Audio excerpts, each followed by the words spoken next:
Hello. I know it's been a heck of a day. I promise you.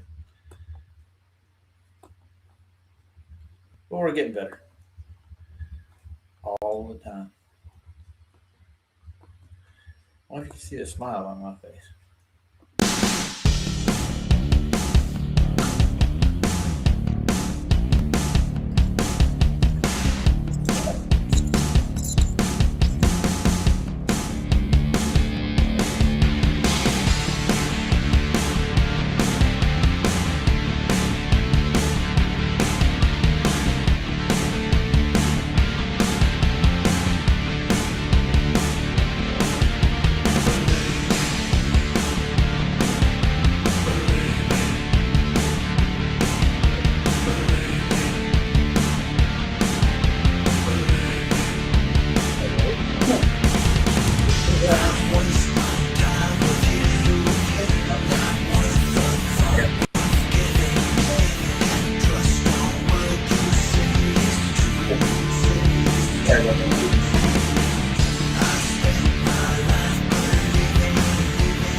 The President of the United States.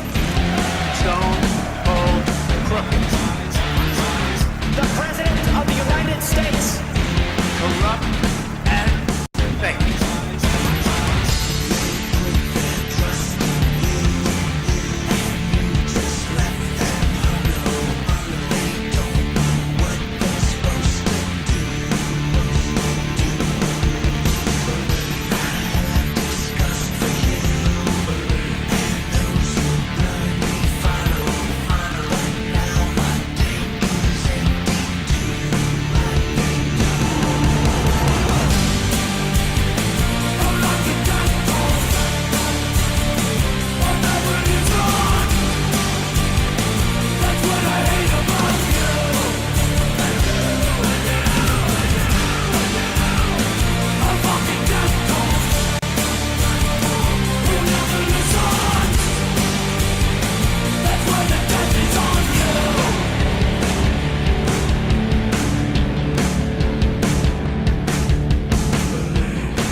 The lies, deception, the shot.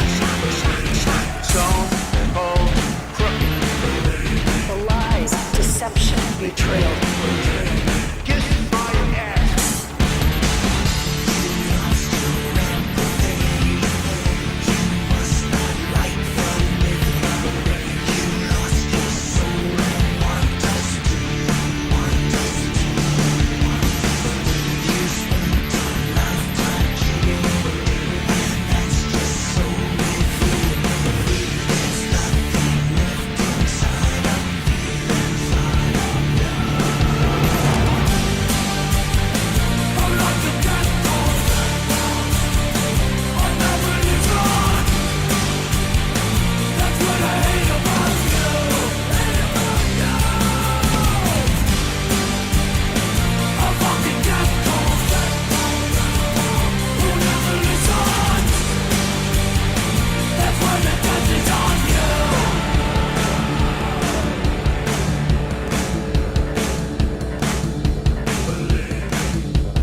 day it's like a miracle, it will disappear.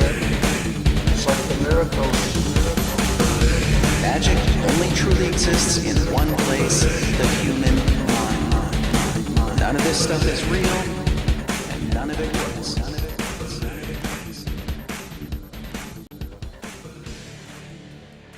Life will never be the same. Life will never I've be never the seen same. a pink cat that looks like that. Because on this side, it gives me your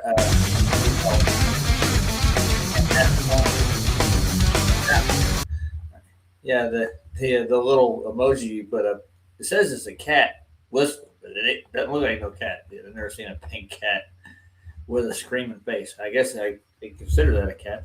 So how you guys doing tonight? Good. I've been busy all day long. It's been one thing to the other. Rhonda's taking off for the next week, so I want to be by myself. I had to get everything organized and ready for her, and I still had to get my truck running. I got to get it running by tomorrow. I'm so close. Just one thing after another, just one little thing. And I never have enough time to do everything. Stretched thin.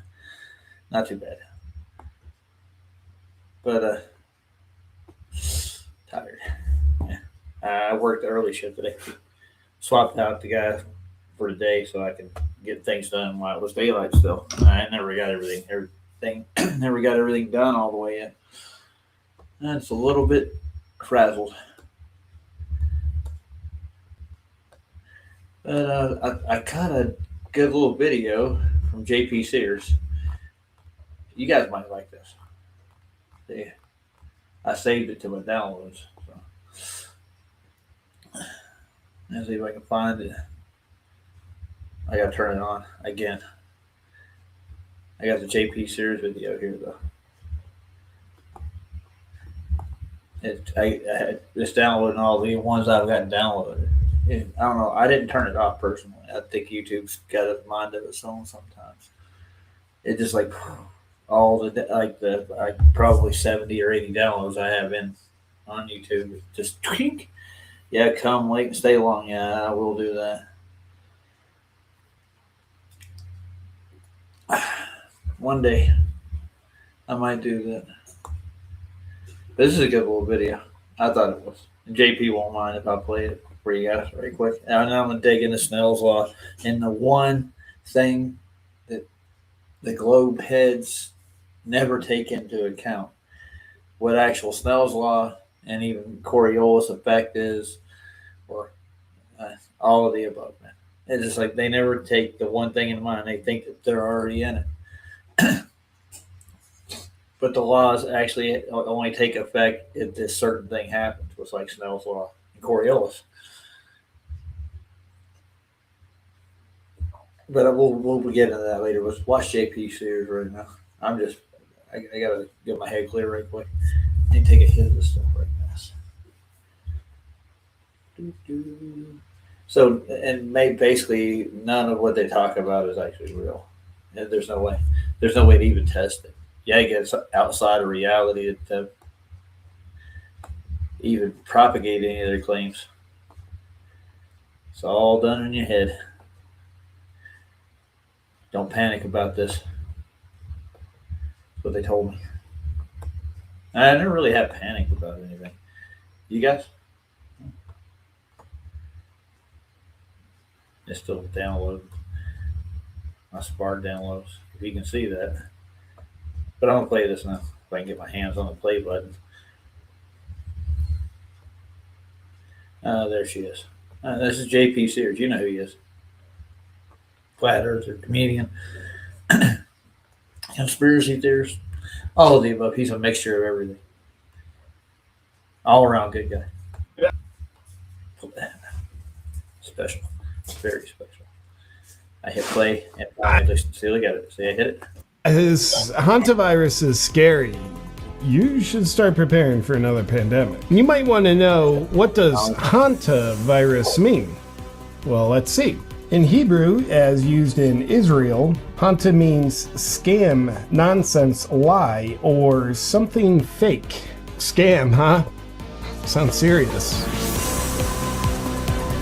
We got a scan. Good evening and welcome to We Lie to You News. Tonight we have a full report on the deadly hantavirus. We'll tell you everything we want you to know on that. We'll also give you all the riveting details of the government's UFO alien disclosure declassification. And wow, that stuff is incredible. Is that how we're supposed to act? Truly unbelievable stuff. So let's get to it. We're being invaded by a deadly virus. You might think back to COVID and be like, let's not do that overreaction again. This is probably just nonsense. Well, you're wrong, because the threat is real. This time because the virus has a name that literally means nonsense. Lie, scam, something fake. So this is the truth. It's not a scam. This is real. Why did they name it that? Are they just rubbing it in our faces? Do you think we're that we are that stupid, aren't we? Okay. So what's the story on this? Well, it all started with an outbreak on a cruise ship. Here's a passenger pleading for help. Not just any cruise ship, on an Antarctic cruise ship. It's a penguin virus. As he reads off a script. Just watch his eyes. I am currently on board the MV Hondius, and what's happening right now is very real for all of us here. We're not just a story. Whoop, correction. I guess it was a gay cruise. We're not just headlines. We're people. Touching. Certainly not just a story or headlines indeed. I think he has a point there. And here's that same guy certainly not also doing crisis acting during COVID. Gorgeous boosted girls, get boosted again. If you're eligible. Wow. Now, let's see how easily this new deadly virus spreads. According to the renowned Dr. Robert Malone, your odds of being struck by lightning are more than 7 times greater than getting hantavirus in the USA. About 250 people get struck by lightning each year. There are about 35 cases per year of the hantavirus in the UEA. So you're 7 times more likely to be struck by lightning? I've been struck by lightning 21 times. Okay, so you're definitely going to get it if you don't comply. But just how bad will it be when you do get it? Oh, check this out. According to the trusted World Health Organization, one of the symptoms is having no symptoms. That's a first. You ever had a symptom without having a symptom? Yeah. We got practice crying, winking. Yeah. How long you been practicing, Super? Since I was a little baby. I'm surrounded by them. Telling you. Well, it can get pretty bad. Miss Justin! The statute of limitations for prosecuting Fauci for lying under oath about his gain of function COVID indiscretions expires today. Now, why does that matter? Well, because it tells the elite criminals you can literally get away with this and not get in trouble. So you can do it again without consequences. Miss Justin! They are doing it again with hantavirus now. So it's the same thing, except this time it's real. Unlike those stage photos during COVID to make things just look devastating and scary. Case in point, here you can see evacuation crews boarding the gay cruise ship in hazmat suits, while these other people who aren't meant to be on camera don't need hazmat suits. The reason being is that the outbreak of something that means fake is a real outbreak. And in other news, the US government has recently declassified some riveting information on aliens and UFOs. And no, this certainly isn't a distraction. It just so happens that the government found aliens before they found a single Epstein client. Now, what kind of riveting alien information did the government release? Well, take a look at this photo from the moon landing. Check out the 3 colored lights that appear on this black and white photo, because that makes sense. What that tells you is that somehow aliens were present when the astronauts did the fake moon landing. Aliens. Raises questions like, how did aliens get inside the film studio? It's a mystery, but we, the public, are pretty interested in answers now, aren't we? Here's another one. Take a look at this now declassified photo. And what you'll see, especially if you zoom in, is that you might feel stupid if you don't know what the hell you're looking at, so you... Let's see, what are we looking at there? It's like a black dot in the middle of the screen. Yeah, you know, it's got to be aliens, or maybe it's one of Einstein's black holes that they were looking for forever. I have no idea. Probably act intrigued by it. This is mind-blowing stuff here. Why is the government all of a sudden now excited about declassifying UFO stuff? Why now? Well, the UFO disclosures certainly aren't just a work by this administration attempting to sell the public the idea that this administration is highly transparent after they've lied about why we're in this war with Iran, worked hard to block the Epstein files, and, well, violated the literal Epstein Transparency Act. So the idea that they're packaging alien stuff with the messaging of we're transparent with midterms coming up would be an attempt to convince the public that they are something that they're not. Transparent is simply a baseless idea, most likely rooted in anti-Semitism. No, you listen to me. The real reason why the government is releasing UFO information is because the government simply believes that citizens have a right to know. And what the government does is respect the rights of the citizens, because that's what they care about. That's what they do, because they know they're there just to serve the people. All right? That's probably why they're doing it, right? Release them now because that's why they're doing it. So anyway, I am really riveted by all this boring UFO stuff I've seen, and I couldn't be more appreciative of the Trump administration for being so Hold on a second. transparent. Did you guys see any UFO stuff there at all? Just curious. I saw some little dots on the screen and a hole in the middle of a photograph, like a black spot. Yeah. If they consider that a UFO, I don't know. I couldn't identify it. They are the pinnacle UAP of transparency, from what I'm told to believe. And now a closing thought on how to solve this very real hantavirus cruise ship outbreak. Our correspondent Tim Dillon has observed that the U.S. government likes to blow up drug-running boats out of South America, and he marries that together with a pandemic solution. Tim, what do you think should happen here, buddy? Sit in your bunk on the cruise and get ready to get struck with a missile. You're dead. We're going to kill you. You're dead. Hantavirus will not kill you. The U.S. government will. Thanks, Tim. I like it. That's it for today's news. With the exciting times we're living in, just remember that the more you think for yourself, the more of a problem you are. Good night. Hey, Jason. I feel like a problem. I'm a problem child, I guess you could say that. So how you guys doing this evening, Paul? Who also got in here? I saw Skeptic earlier. I got Axis.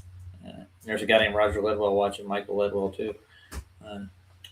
I don't know if JJ's not here. He probably were still at. You got Lord. Rachel was in here earlier too. That's about it. Except LVA Paul. How's it going, Paul? And I've said hi to everybody, I think, officially. I'm all by myself over here. I know. That's sad. I got a link in the chat if you guys want to come in. Paul's coming in. Hey, Paul. How's it going? Good morning. I see a pyramid in your future. Yeah, these are the naturally occurring pyramids in the Faroe Islands. Oh, weird. Natural, huh? Yeah, they grow out of the ground, huh? Apparently. That's Maybe as bad as someone a can UFO spade thing. and have a look underneath.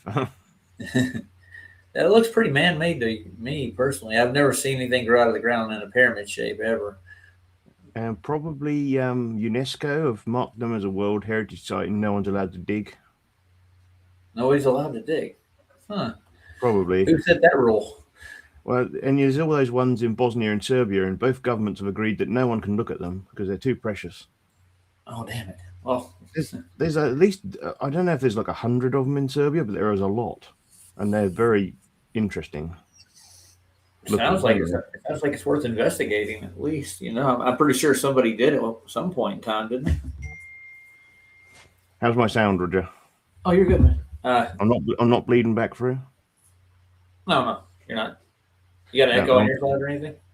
I'm trying out a new shotgun mic because I obviously had these vintage ones yesterday, and I had terrible sound on PJs. So. Well, did you buy them from Nathan Oak? I did buy a couple from eBay, but they seem to be intermittent at best, because I tested them out on Element, did a voice message record, that sort of thing. Yeah. Even spoke to Michael with one of them, but for whatever reason, when I set them up in here, I was just buzzing. So I just have to fine tune them a bit, I suppose. Whereas this one is a brand new one, so. I just noticed that I'm getting a lot of Element stuff now, and mostly it's yours. Yeah, well, Yeah, it seems to be on that possibly because I introduced it to most people, that if I'm not about, people stop using it, but I don't know why that would be. It's like I'm the only person on Element. I get it. Yeah, and Michael was doing the room for a while by himself for a while, and he likes posting empty clips in there and stuff too. I used to watch them all the time, but I'm really busy as of recent. My job is taking up most of my time, and I got the grandkids too on top of that. So it's just I don't have time to look at my social media posts and stuff like I used to. I never go on Facebook anymore, ever. Do you go on Facebook yourself? And well, they tend to ban my account pretty quickly, so no. Okay, I don't blame you for that. And the only thing I was doing over on Facebook was hounding Zama Dan and Bob the Science Guy. That's one thing I would do. In my opinion, that's just picking on disabled people. You should stop doing that. I didn't know what I was getting involved with when I first went on their site. I just started talking to people in their chat, and they would tell me their ideas and stuff. I keep getting text messages. What the heck? He's asking me if I just spent money at the bank. Yes, I did. Gave me a receipt. Jeez. That's nice. I got a receipt at the store too. So I got a receipt from both. I didn't sign up for any receipts in text messages, but it's like when I go into certain places, they automatically send me these receipts. It's weird. Yeah, it's good to look in the vault of dumb occasionally on Element, Roger, because they do post the special numpties in there. Yeah, there are, but there's a lot of them. You can't keep up with them, Yeah, well, there's only so many times you can laugh at Groovy or Zebra, because they do kind of saying the same stuff again and again and again. I get Sobs still going right now. Have you been over to Sobs tonight? I have seen his stream once or twice. I'm going to usually go over on his panel if I get a chance. Hop over there. And he's basically just covering the war now. That's what he's been doing. I don't think he's on Israel's side, from what I can tell. Israel is really predominant in our lobby over here. So a lot of Americans are really skeptical whenever they go to war in the Middle East because they want to point the finger at we're over there helping Israel out. Well, I think they mostly like Raytheon, having good share price. Oh, yeah. And I mean, the lobby will pay the senators out good, too, as long as they keep the vote, their direction. Yeah. How many of these criminal psychopaths in the legislature have shares in Raytheon and, General Electric and etc.? Probably more than 80% of them. At least I would just be safe to say that. I'm pretty sure that they're all the politicians like to invest. You remember, what's the girl's name? The one that just got busted for insider trading, but they didn't arrest her or press any charges. Her husband's actually a contractor, and I can't remember her name. Maybe it's a good thing. She's a woman, big-breasted. You know what I'm talking about now, right? No, I don't really follow politics. Yeah, she's a U.S. senator. But she married her husband's a contractor with the government, and what she does is she votes in the direction for her husband to. Well, he actually gives her husband a heads up what the vote's going to be on and what to bid on. It's like she can't vote on behalf of her constituents because then she'd have to talk to them and know what they want. They don't do that, dude. No, that's not politics. They don't talk to their people. No, none of them are giving her any money directly. So nope. And what she does is she invests in her husband's company during the projects, and she makes money off that too. She even has a website where you can actually follow her trend of investments, and you can get rich too. And she'll sell you their website. Well, what you really want to do is what I've heard is that you want to be on good terms with old Pelosi, and then you'll do well. Yeah, that's what I'm talking about. Yeah. Nancy. Yeah. Ah, right. Yeah, Nancy Pelosi. Yeah, that's her. Oh, she's still alive. She's one of I those think like she's undead. close to dead. I think she looks like she's dying. They do die eventually, though. These people you see, they looked old when I was young, and now I'm older, and they're still there. The Royals, I don't know if they're mortal or not, or immortal. It's better yet. Well, I think I they're don't know. immoral, but I don't know How about many, the how many immortal. queens have you seen in your lifetime, Paul? Don't know. It's just like, whenever I think about politics, I think just by the basis of it. If you read the Constitution, the Bill of Rights, or anything, in your country or mine, my country is a bit more loose because the Constitution is made up of loads of different scrolls hidden under the House of Commons, but yours is more explicit. And apparently, if you're in a private body while also being in office, that's high treason. Yet you've got all of these politicians being at the British Accreditation Registry, being lawyers and attorneys. But that means that they're all committing high treason, and no one does anything about it. It's interesting, isn't it? That is strange. Yeah, that's definitely treason. Think about it.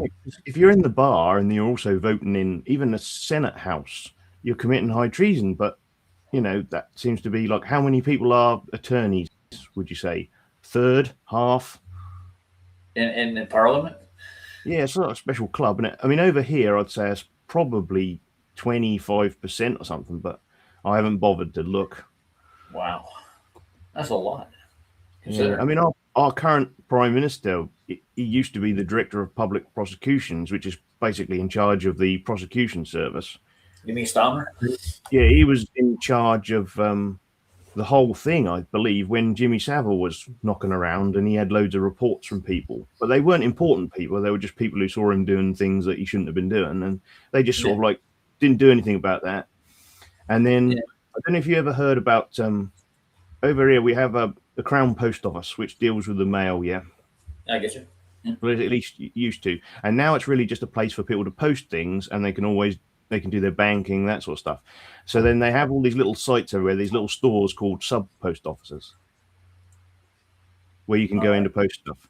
And for some reason, a Japanese accounting company had a fault in their accounting, and that made it look like they were stealing loads of money. But the Japanese software company knew that they weren't stealing any of this money. It wasn't the sub postmasters. It was their software. And they sort of told the government and the prosecution service, yet Keir Starmer still decided to prosecute all these sub postmasters, ruin their businesses, and put a lot of them in prison, even though he knew they were innocent. And that's who our prime minister is. Wow, he knew it and still did it. Well, he must have done. Otherwise, it's dereliction of duty. It's that's nonfeasance when you don't do something that you should have done or should have known. Well, the funny thing is, what does he benefit from it? Because I mean, these politicians don't do anything unless they benefit from it, right? Well, yeah, that's the thing. It did seem strange, like because that was on the news constantly. Like people were claiming that they hadn't done it. It's like you could understand like a few would do it because they get money direct from the government. If you're actually in charge, you're like a small business owner with a license to be a post office, so you have a free reign on some corporation. Yeah. But after all, you had to use this. Was it Fujitsu software, something like that? It's accounting software. You had to use it, and well, I know who Fujitsu is. I worked for him for a little while. Yeah, they had multiple reports of people having problems. So at some point, it would have been super easy just to figure out that it was the software, and they did, but still prosecuted them. Huh. Is it one of those things that they want you to figure out so you can get all upset and spend your time worrying about it?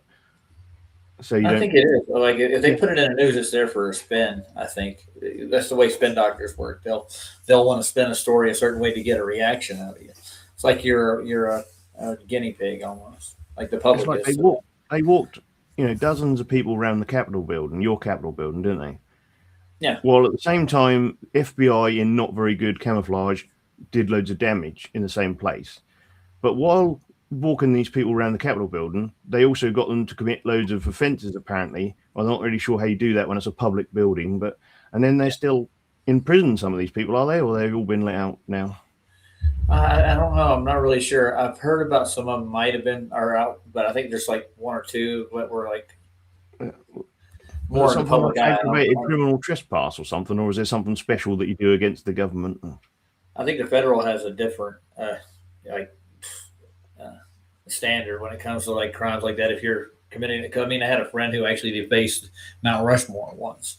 He spray painted on George Washington's nose. He climbed out there and he tagged it, and they locked him up for like 5 years for just tagging and defacing federal property. It has a different. Yeah. The District of Columbia is a difficult one, isn't it? Because it's not under the Constitution, and it's not state. So what laws they have? They just have like corporate law there, do they? Well, I mean, obviously they have common law if anyone was to enforce it, but they're not part of the United States, are they? No. Well, hey, Scott's here, by the way. Hey, Scott, how you doing? Good morning. Yo, what's up? Have you met Paul? I don't think so. No. This is LBA Paul. He's been in the Flat Earth group over on Nathan's side, and he hangs out with me, Flatfoid, and Michael Kahn, PJ Crushing, and he puts up groups and stuff. First time on the show over here on Roger's channel. This is the second time he's been on this show. Second time, yeah. Yeah. I've only been a Flat Earth since 2022, so I'm not like OG or anything. I mean, I wouldn't consider anybody an OG in the topic personally. I mean, you may have been involved in it, but I mean, this is part of reality. I don't think that anybody should make a group out of it to a point. But I mean, How long did you say, Paul? April 2022. Oh, 22. Okay, you're kind of new. That's cool. I just decided to look at it as an option, and then realized that it was true. There you go. 2 weeks it took. Were you into like the truther kind of stuff and all that kind of stuff before that, or no? Well, around 2020, I started looking at alternative views, and I realized that Contagion was a bit iffy. And then, after looking at that for 2 years, I decided to branch out. Makes sense. Now, you ever watched that movie? There's a movie called Contagion. It came out, I think it was like in 2010. It was about this bat falling into this hog's trough, and he developed the disease from it, and it spread out through China. It was really weird, and it has spread into a worldwide pandemic. This is an actual movie they produced. Was it that? I thought that was like in 2018 or something. Like, let me look it up. Like right? Yeah, look it up because I'm pretty sure it was right before 2020. Contagion. Like maybe a year before or something like that, or two. Yeah. Maybe 2 years. I'm not sure, but really quick. It was definitely before it happened. It was like I was going to ask Paul because you guys were talking about the government and how you were saying about how these guys they can't be like the heads of NGOs, like non-governmental organizations, and then also be in Parliament. But like that's in the Constitution, but they just do it anyway, right? Yeah, most people are in the British Accreditation Registry, like for attorneys. Yeah, that's what I meant, attorneys. Yeah. Do you guys have a rule over there about being in the government and then also being what do you call that when you're a citizen, dual citizenship, like the way we have over here? Like everybody's a freaking citizen of Israel. It would have to be ruled on, but I imagine holding private membership of the bar and being a politician would be high treason, but it'd have to be tested. Okay, I got the page up for it. I'm looking for a date on this thing. I mean, after all, your Bill of Rights comes from the English Bill of Rights, which they put in because they were worried about the Dutch taking over our country when they made William and Mary king and queen. Why were the Dutch a threat to England? I don't know. Well, because they made them king and queen and they were Dutch and they didn't trust them. Okay, I got you. So then they made a Bill of Rights to put that in there where you can't be. This was before the Napoleonic Wars when the king ran out of money and then he had to borrow money from certain people. And then the City of London was created formally. And then they set up the Virginia Company, which became Washington, D.C. They set up the East India Company, which became the British Empire. And, the rest is history. Yeah. I should play this trailer for you guys for the movie. Did you? So what year? I don't see a year on it. I'm in the idea. Roger, come on. How could they not tell you the year? Come on. It's not in the bio here. It doesn't tell you what year it came out. It's not in the Wikipedia. I'm not in the Wikipedia. I'm in IMDb. There's a film called Outbreak. It's quite a common theme in it because they want everyone to think that that's really old. People, so they kind of make that theme of TV and whatever. Was that 1998 or something like that? That was like late '90s, I think. Yeah, it Outbreak. Yeah. And it was about a monkey that came out from the jungle and he started scratching people and he spread this virus. It was killing people. It wasn't like airborne, I don't think. Oh yeah, it was because they had the suits. They were in hazmat. Yeah, they did the whole tubes and suits and all that, like kind of like ET. 12 Monkeys was more entertaining as far as Contagion films go. Oh yeah. Oh heck yeah, that was one of my favorite movies of all time. That was an awesome movie. Brad Pitt did a good job, I think. They did a reboot though. I didn't really think much of that. I didn't hear about it. Oh yeah, I never even saw series. that. They did a TV series. Yeah, I remember that. Yeah. This one has Matt Damon, Jude Law, Kate Winslet. Contagion. Yeah. And you still don't see the year. I'm looking for the year, dude. This like is just for like reference. You can watch a clip out of it. It's got a rating on it. Casting YouTube crew. says 2011, and so does Wikipedia. Okay. 2011. 11. Okay. Well, that's older than I thought. Yeah, it was. I was just trying to say. It's got Lawrence Fishburne in it too, I think. Yeah, they got all the mainstream people. Yeah, we'll play it right quick. I mean, most people have not seen this or know about this even existing, actually. There's a lot of movies like this that foreshadow like mainstream events, I think. You know. This is it. Contagion. Nothing spreads like fear. You ain't kidding, buddy. Let's see how the trailer goes. Is that what it says? Is that part of the... That's part of the cat. Nothing spreads like fear. Wow. Yeah, they think I can't get the play. Come on, play. It won't even pull it up. Weird. Maybe I should look it up on YouTube. Oh, I'm sure there's a trailer on YouTube. Oh yeah. But there was a movie that came out like in 2019, like right before the end of the year, and it was pretty much exactly like, you know, a total virus thing. Yeah. I forget what it was called, but it wasn't popular. They're gearing the public up for this stuff, dude. I think you go watch the movie. Next thing you know, you're living the movie. You know. Yeah, they grease you up. They get you amped up for it. Or, you know, they're like, okay, this is how you have to act. And so then everybody's like, oh, they don't even, it's subconscious too. You know, they don't even realize it. Oh, yeah. These people, you know, they just think, oh, this is just normal because it was in a movie. They don't even think about it. So kind of like what's coming out soon is Disclosure. Everybody's freaking out about, you know, because of all the alien crap. Yeah, next time I run into an alien, I'll start worrying about it. I'm looking for the actual trailer. They're saying it's a virus pandemic movie explored. And like, oh, I'm pretty sure the freaking movie was called Pandemic. That's what it was. Oh, it was literally called Pandemic in like 2019. Yeah. Well, have you ever read The Invisible Rainbow? No. It's a book by a guy named Arthur Furstenberg. It was basically a documentary about what happened during the Spanish flu and what the doctors did. It goes through all of it and has cases of people who actually caught what they call the Spanish flu and how they reacted to it.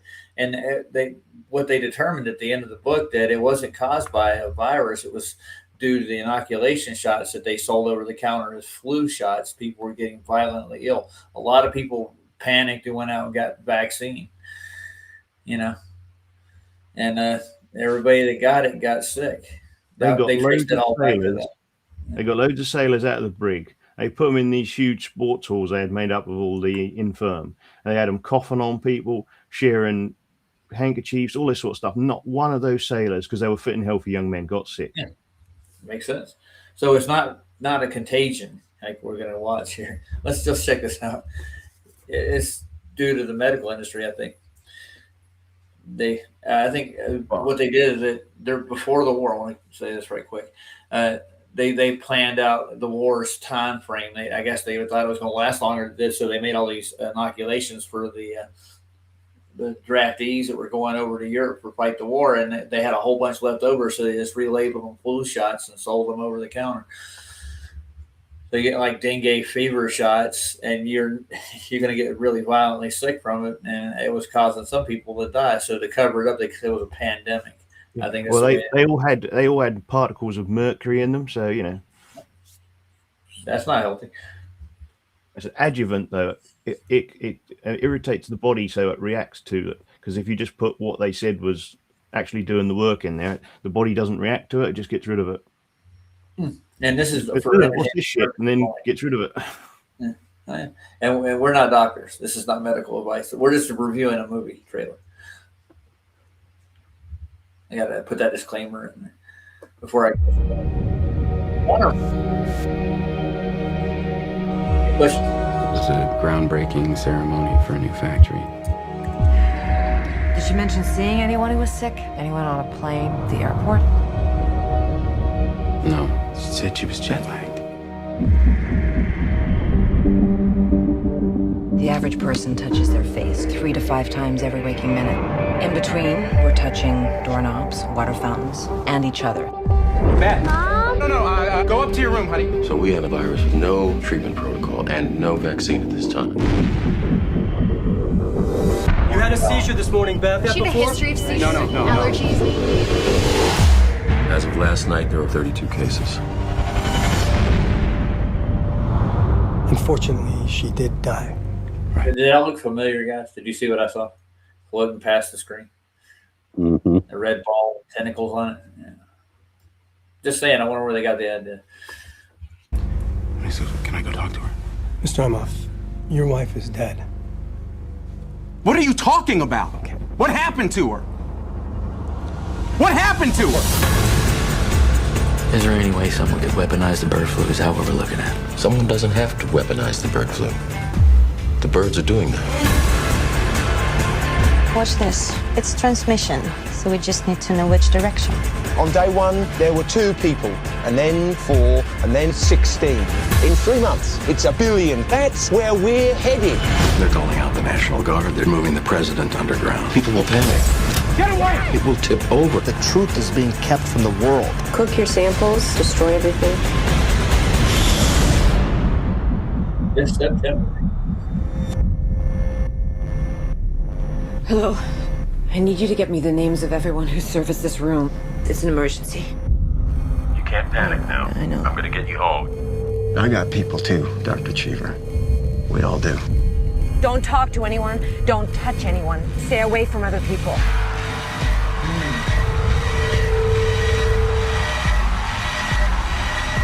Get back in your car. We're not sick! It's figuring us out faster than we're figuring it out. It's mutated.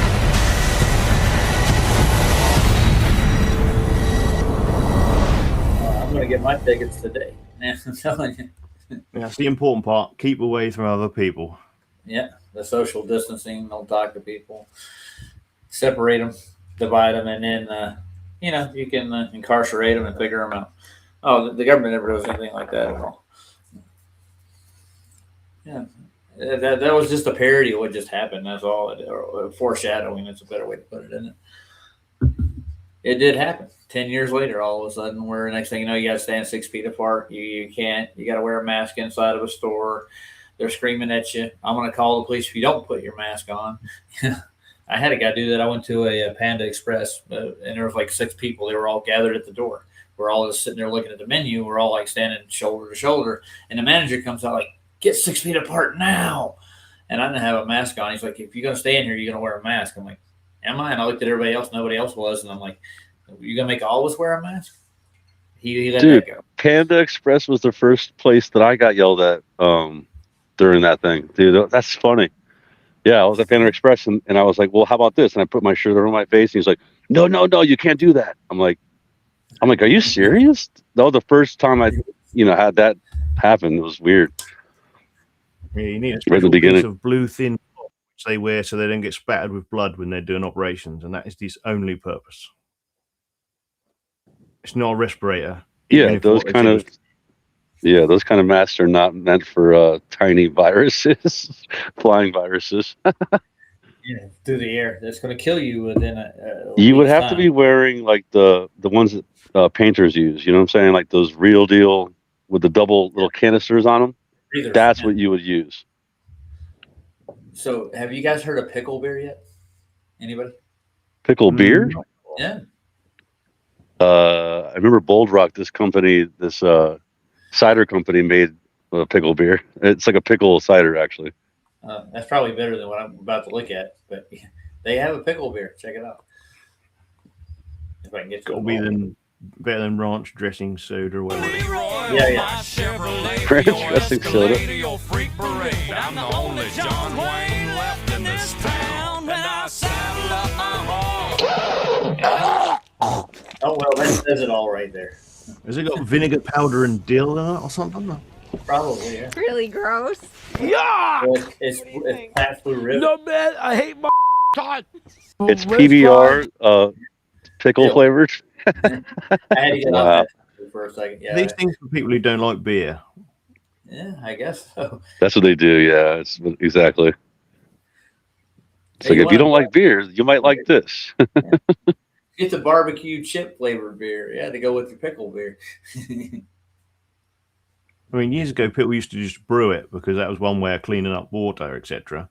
Yeah. I mean, they had beer on ships because you couldn't drink rum all the time. You know, they had a ration of rum, but you didn't. That's not enough liquid, so they used to just have beer on ships. And then people just had beer to get drunk. It wasn't because it was supposed to be nice. And then over time, it's refined itself. Oh, yeah, But then you still have things like stout, so I don't get on with that. I just saw your post in the back chat, Paul. You don't like stouts? Yeah, that's what I'm looking forward to next year. Oh yeah. Well, didn't they ration rum out because they wanted it's for dysentery purposes, to fight off disease, scurvy, and stuff like that. That was. Well, no, they used to give out rum in the British Navy, otherwise people wouldn't have bothered joining. Okay, so it's an incentive. All right, I got it. Yeah, I mean, it was the incentive. Only when you returned, and like when you joined, especially when you joined the Redcoats, you had the promise of this coin, which you couldn't have until you returned, so you had to live. And then all of your basic pay was taken up with necessaries, boot polish, food, camping equipment. So you never actually got anything until you come home. So they used to just run people, they called them the Forlorn Hope, run them over the walls and get the French to kill them first, and then they didn't have to pay them when they got back. Yeah, it makes sense. Yeah. So one, because they had a numbers of people. Well, the British government's a pretty mean thing, man. I'm telling you. So you had a coin, and you had to make sure you kept that coin until you got out, and then you got all your stuff, your rewards or whatever. You pay. Yeah, I don't know if they actually give it to you, or more of a promise. Oh, it's, like they hold. Okay, it's like they hold on to it, and then you. Yeah, so when you get out, one in his hand and said, "You can have one of these," but I don't know if you ever actually give it to you. Yeah. Well, didn't Captain Cook do that with his sailors? I know he gave. He got help from the Navy, he did, which I think he did. They sailed off into history, though, from what I understand. What was Sandy reviewing the other day? Quantum of Conscience's video. I know people like him, but he's a bit loose with his facts. He was like making these things like, how did they get transported to Australia and why wouldn't they just leave? Well, that's because they were transported to Australia with soldiers and they were on a chain gang. And then, you need a lot of people to manage a chain gang. And then they started sending people over who weren't criminals, and they still kept sending criminals, and a town was developed. And then you had a mixture of criminals and non-criminals. Criminals considered by British magistrate, which could be anything. They didn't actually have to do anything. They could just be like a poor person who was getting in the way. Yeah. And then Australia developed from there. But it's not like they sent loads of people over by ships and then just left them there and just say, bye. Oh, yeah. I watched that guy, man. He's the first person I actually started watching on YouTube. But he was saying that Australia is close. The northern part is only like 20 miles from the southern part of Europe, or whatever you call that area, Indonesia maybe. And he was saying that couldn't they just swim across or whatever, make a boat and swim? That's what he was trying to say, like escape. I don't know what the distance is now. I mean, like the maps might look a bit skew but the actual distances don't change, at least as far as I know. I know people have this memory of traveling further or shorter, but I've got a feeling that's their memory being updated rather than the actual map changing. That he also. Oh, go ahead.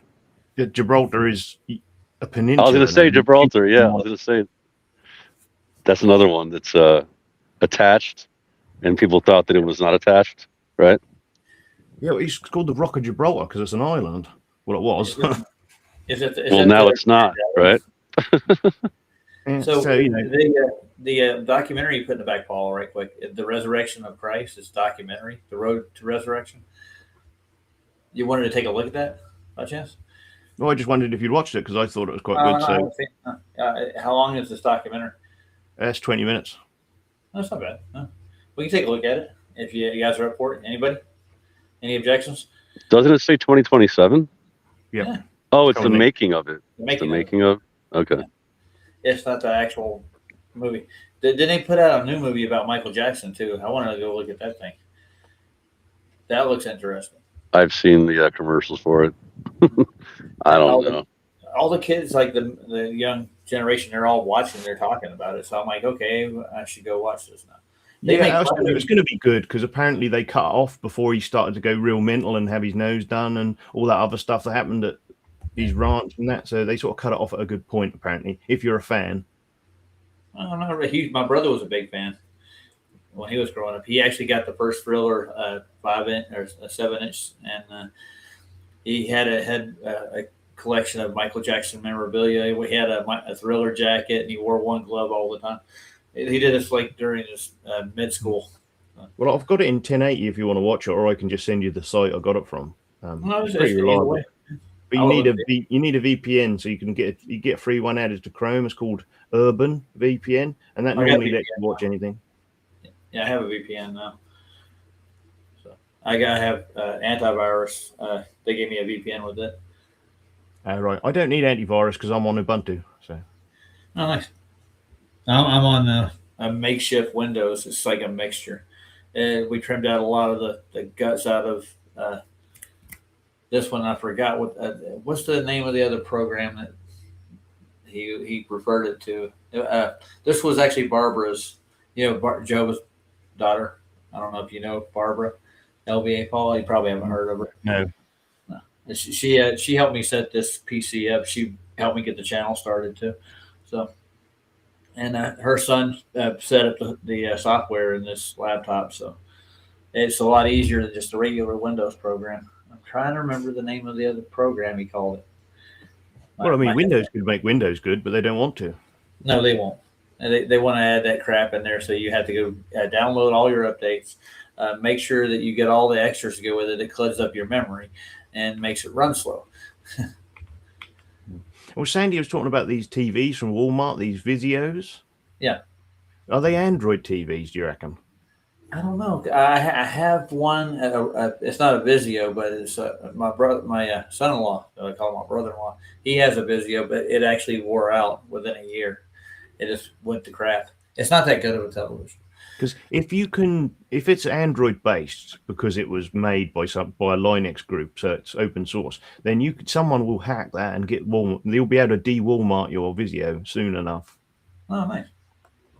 If it's Android based, if it's their own proprietary software, which is why they bought Vizio, then it will take a bit longer. And it depends on how many there are, because there has to be there's a reason why Linux exists. That's because someone looked at Unix and thought, this is beautiful, but I want to make it so people can use it. And that's that's what I have on this. It's like it's a mixture of Linux and Windows. Yeah. Oh, I see. So you're running an emulator so you can run Windows-based things. Yeah. Okay. And so he set it up for me to start with. It was nice of him to do. Yeah, and Barbara I have a Vizio. It's 12 years old. Ooh, nice. The only limitation on Linux is that people just don't make, software for it. So they say, like, I'm going to make an Apple version, I'm going to make a Windows version, but I'm not going to make a Linux version, because then at some point your software becomes open source, and some people don't like that. Apple are the most protective. You look about how many companies don't have an Apple version, because you actually have to work with Apple, and they only choose certain people to work with because they don't want people getting their source code. I'm not sure why. It's not like Apple has the best source code in the world. And somebody's asking us our opinion on the final experiment. Anybody got thoughts on the final experiment? I forgot. I forgot all about it. No, it's like it's not an experiment for one. There's your first start. It was an observation, and it looks like they actually manufactured probably 2/3 of what they brought home. Yeah, green screens are really expensive. Old Duffy's only just finished tidying them up. He only just put all his green screens away. He said on live stream. Oh yeah. Oh, I think he's being. I don't know if he is or not. It's hard to tell with Duffy. It really is. He's had to do some reshoots, you see, because he needs 50 grand because he's got to do some reshoots. So he needs to put his green screens up again. No, yeah. Well, they're hiring on another producer out of Hollywood from Donnie Darko series. So they have one of their techs and doing from a Hollywood production, not just a documentary anymore, which we already thought that when Miranda came on to start with. He was there to put the Hollywood touch on it, make it look real. And we still haven't got a documentary, have we? No, I'm not that I'd watch it, but I'm sure someone would make a review of it, and I'd probably watch that as long as it weren't too long. Yeah. I mean, say if he was to do a review of it, it'd probably be like 9 hours long. Yeah, I'm pretty sure Justin Johnson wants to get his hands on it if they ever put one out. They said they already had it made up, but they sent but I don't think they actually made it. I think Jonathan Miranda actually just saved all his footage and sent it to this guy in Hollywood that helped produce Donnie Darko, and now he's going to do it. And that's why they need the 50 grand to pay for that. So I think I've been excommunicated from FED as well. That's good. Oh, have you?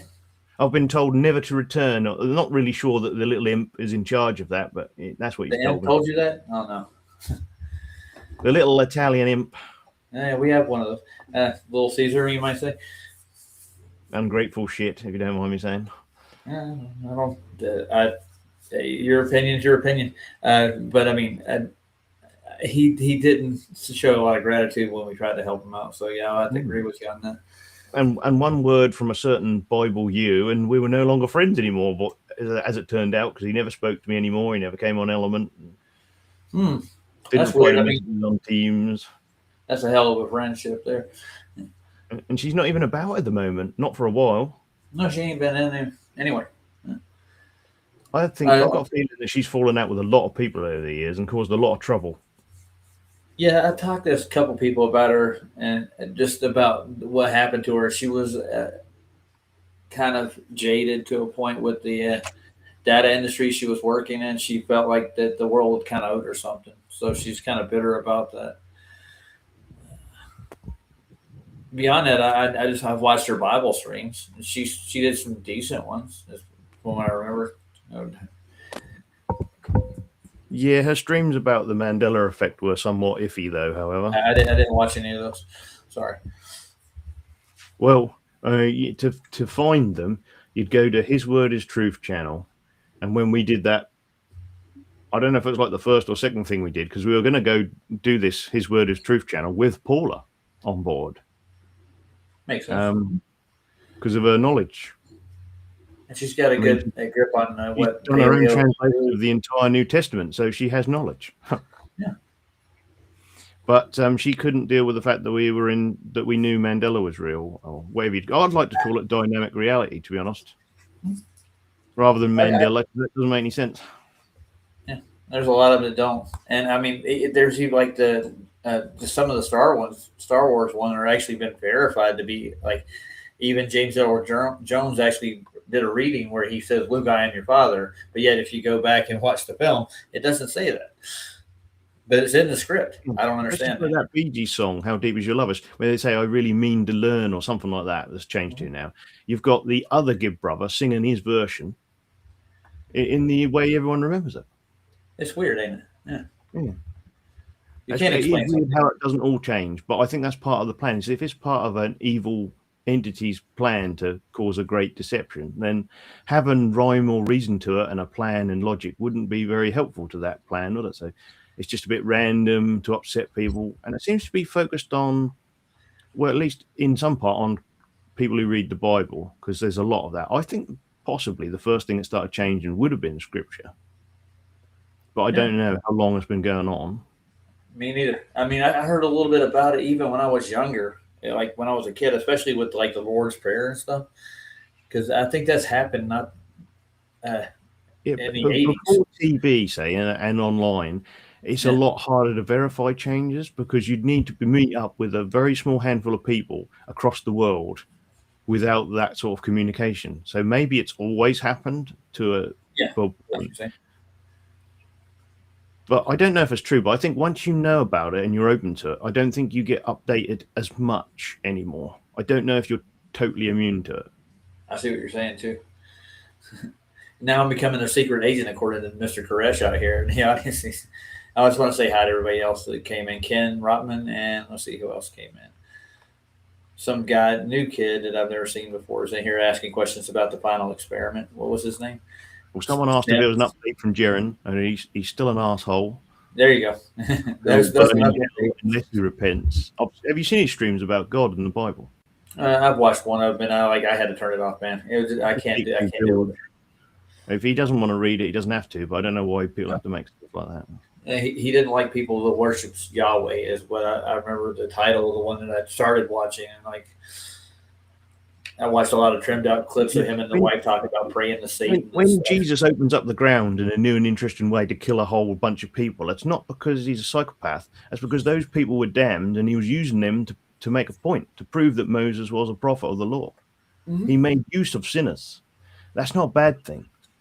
You have to get your head around that. You can't just pick all the bits that you think are nice and just say all the stuff in the Old Testament and in the New Testament that I don't like. That's just metaphorical.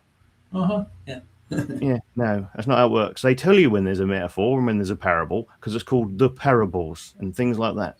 Yeah, they're read out like parables. They're told like stories. It's not an actual fact. Yes. It usually has a lesson in the parable. You're learning something.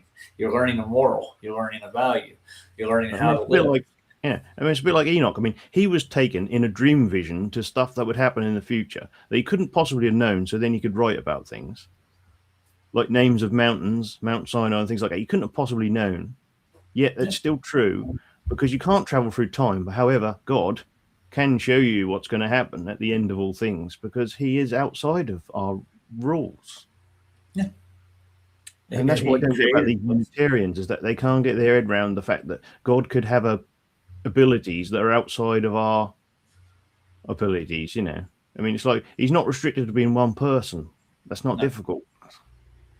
And the thing is, it's something supernatural that created the place that you're in actually has abilities above the place you're in. he can manipulate the place you're in. You can't make rules for a place and then have to follow those rules. I mean, he can choose to follow them. Say if he makes himself flesh, then Jesus can choose to follow the rules and suffer for our sins. But he didn't have to do that. No, he didn't. And I'm glad he did. That's a plus for us. But not everybody's accepting it. So when people say they read the Old Testament like Numbers and they don't like that bit where he kills loads of people or what have you, maybe they should just think about it like this. The Jesus that they love or purport to love, he's the God that did all of that. The Father stays up in heaven.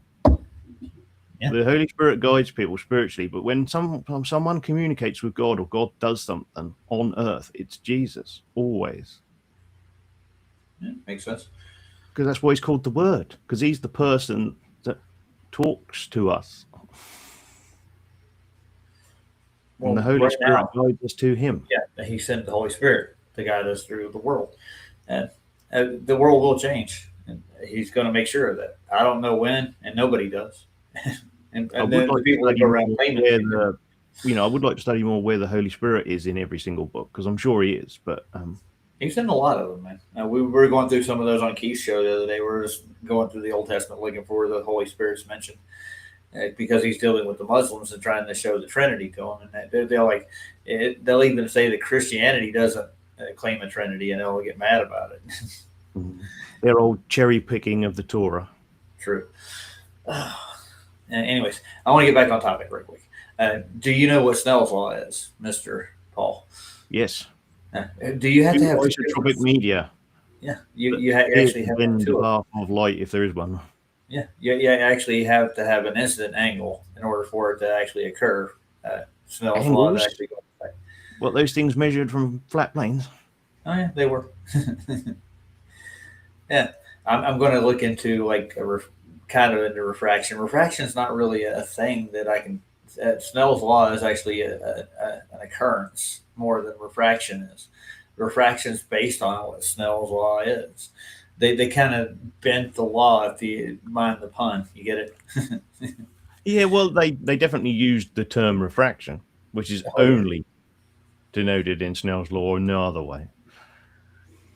I like how QE and Adam got Kepler in there as their citation for optics. Oh, I haven't got the book yet. I'm still waiting for it. Let's see. It's going to be here on Thursday, is what they said. But I'm looking at it. I'll pull it up. I'll show you where the delivery's coming to. I'm tracking it. You should post a link in your chat there.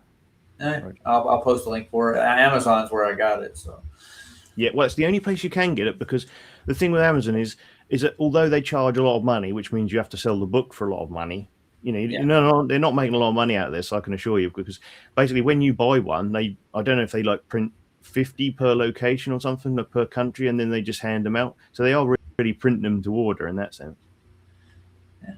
But it is the best way to do it without having to buy 1,000 copies or something, because who knows how many they'll actually sell. I mean, because as 99% of the flat earth community are not sharing this information, for some reason, then who even the majority of flat earthers are not going to own this book at this current rate, are they? Yeah, no, they haven't. And all the controversy is already mounted from it,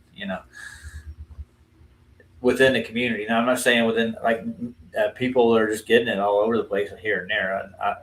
The anti-flat earthers are having a field day with it. Mm.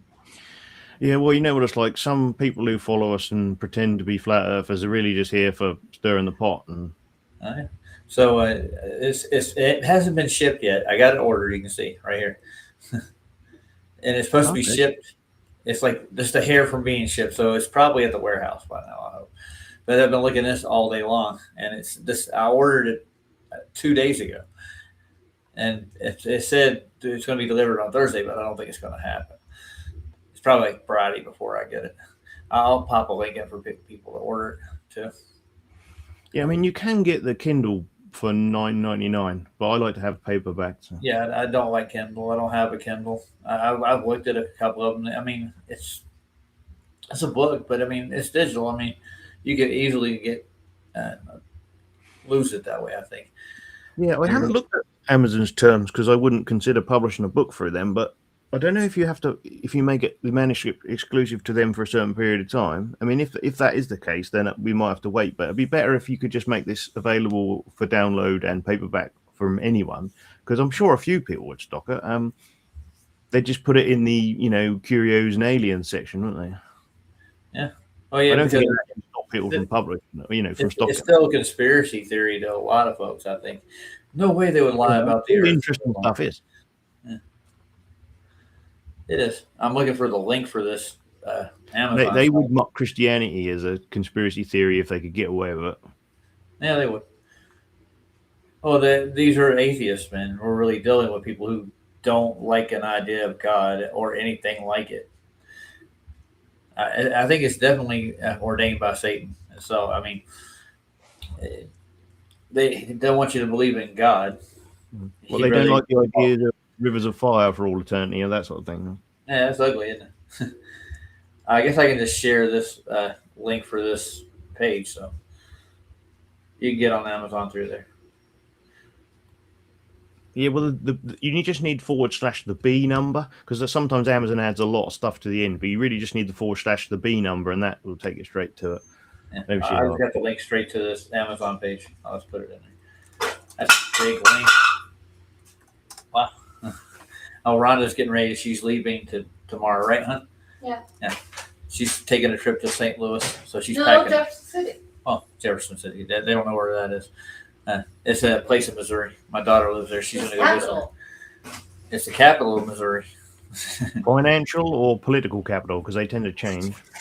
This is the state capital. That's what they call them here. Yeah, because the capital of New York's Albany, isn't it? But most people wouldn't know that. No, they wouldn't.